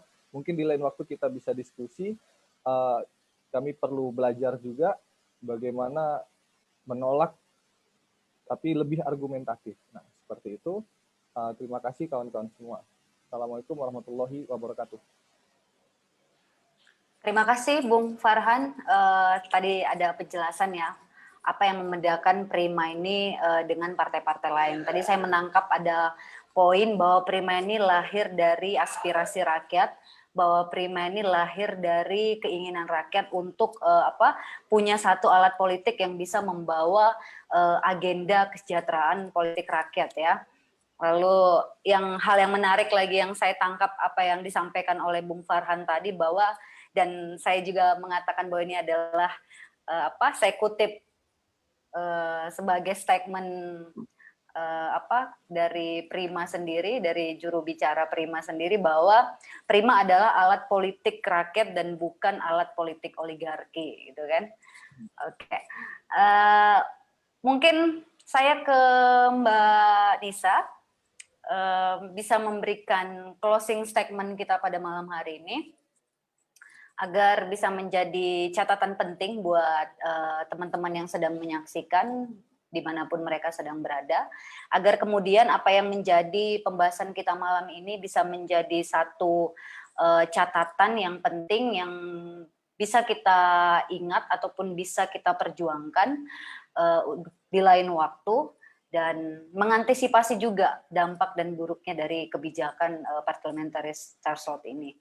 Kepada Mbak Nisa, waktu dan tempat saya persilahkan. Baik, terima kasih Mbak Minar. Pertama saya mengucapkan terima kasih ya pada teman-teman Berdikari Online yang sudah mengangkat isu ini ya, supaya ini menjadi isu publik begitu ya. Jadi jangan sampai di publik itu ya yang setiap hari kalau kita baca di koran kan ya soal 2022, 2024 gitu. Ada isu lain yang sebetulnya juga perlu menjadi perhatian publik karena ini menyangkut menyangkut kedaulatan rakyat ya. Rakyat memberikan suaranya datang ke TPS, tapi kalau karena kemudian ada angka ambang batas yang besar, ya masyarakat yang sudah datang ke TPS memberikan suaranya itu menjadi percuma atau hilang begitu saja. Nah, sebetulnya kita negara Indonesia ini saya rasa sudah mungkin sudah dibilang bisa dikatakan sudah takdirnya Indonesia ini kan kita negara yang beragam ya, sukunya gitu ya, kalau kita bicara ideologinya sangat beragam gitu ya. Nah, keberagaman inilah yang seharusnya bisa bisa direpresentasikan di parlemen kita. Nah, salah satunya ya tadi dengan jangan sampai keberagaman dari sisi partai politik yang beragam ini, justru keberagaman ini tidak bisa nampak, tidak bisa muncul di parlemen kita karena dihambat oleh regulasi yang kita tidak punya dasarnya sebetulnya tujuan kita menerapkan angka ambang batas yang tinggi itu seperti apa. Tadi disampaikan misalnya kelompok tani, kelompok lingkungan gitu ya. Kan banyak kepentingan-kepentingan yang mungkin sebetulnya bisa kita titipkan ke partai-partai politik yang punya concern ke sana, tapi karena ada angka ambang batas parlemen yang besar atau bahkan syarat untuk bisa menjadi peserta pemilu yang sulit, justru itu tidak bisa, suara-suara masyarakat dari kelompok-kelompok tertentu itu tidak bisa diperjuangkan. Ada masyarakat adat misalnya ya yang juga punya kepentingan sendiri gitu. Nah, harapannya wajah parlemen kita itu ya wajah keberagaman Indonesia ini gitu ya, tidak hanya dari satu ataupun beberapa kelompok saja. Nah, itu yang kita harapkan pemilu kita tidak hanya sekedar mengganti anggota DPR, mengganti anggota DPRD, mengganti presiden, mengganti kepala daerah, Tapi ya tujuan kita berpemilu lebih besar lagi itu ya tercermin dari hasil pemilunya. Mungkin itu Mbak Minar closing statement dari saya. Terima kasih banyak sudah mengajak diskusi malam hari ini. Mudah-mudahan di lain kesempatan kita bisa berdiskusi kembali. Terima kasih. Terima kasih Mbak Nisa. Closing statement-nya yang saya tangkap adalah bagaimana menciptakan politik yang berwajah keberagaman untuk bisa kita nikmati bersama dan seluruh rakyat Indonesia. Jangan orientasi politik kita justru hanya menguntungkan segelintir orang, hanya menguntungkan kepentingan-kepentingan orang-orang tertentu dan kepentingan oligarki, gitu kan. Ya, terima kasih kepada narasumber kita yang telah hadir pada malam hari ini, Bung Farhan dari mewakili Jubir Prima, lalu Mbak Nisa dari Perludem, dan Bung Abdullah dari Garuda, dan Bung Beni sendiri tidak bisa hadir, sayang sekali. Semoga nanti kita bisa bertemu di diskusi-diskusi dan pertemuan selanjutnya. Terima kasih sekali para narasumber. Semoga pandangan yang telah diberikan para narasumber pada malam hari ini bermanfaat buat rakyat Indonesia, bisa menjadi satu edukasi baru lagi, agar menjadi punya rasa melek politik, agar kita tidak luput dengan isu-isu yang sebenarnya itu adalah menyangkut hidup kita dan menyangkut hak politik kita di negara Indonesia. Mungkin sekian diskusi kita pada malam hari ini. Saya Minaria Christine, mohon maaf jika ada kesalahan tutur bahasa dan laku yang tidak berkenan pada malam hari ini, saya mohon maaf. Semoga bisa lebih baik lagi dan belajar lagi untuk ke depan-kedepannya, dan semoga kita juga bertemu di pertemuan-pertemuan berikutnya. Mungkin itu yang menjadi closing saya. Semoga kita juga senantiasa sehat selalu dimanapun berada. Terima kasih. Dan selamat malam banyak pada makasih, para Mbak narasumber. Minar. Iya. Mas Farhan, Mas Rudi, Mas Lukman, makasih ya. Mas Rudi, terima kasih Bung Ya. Lukman yang telah memandu operator kita. Terima kasih.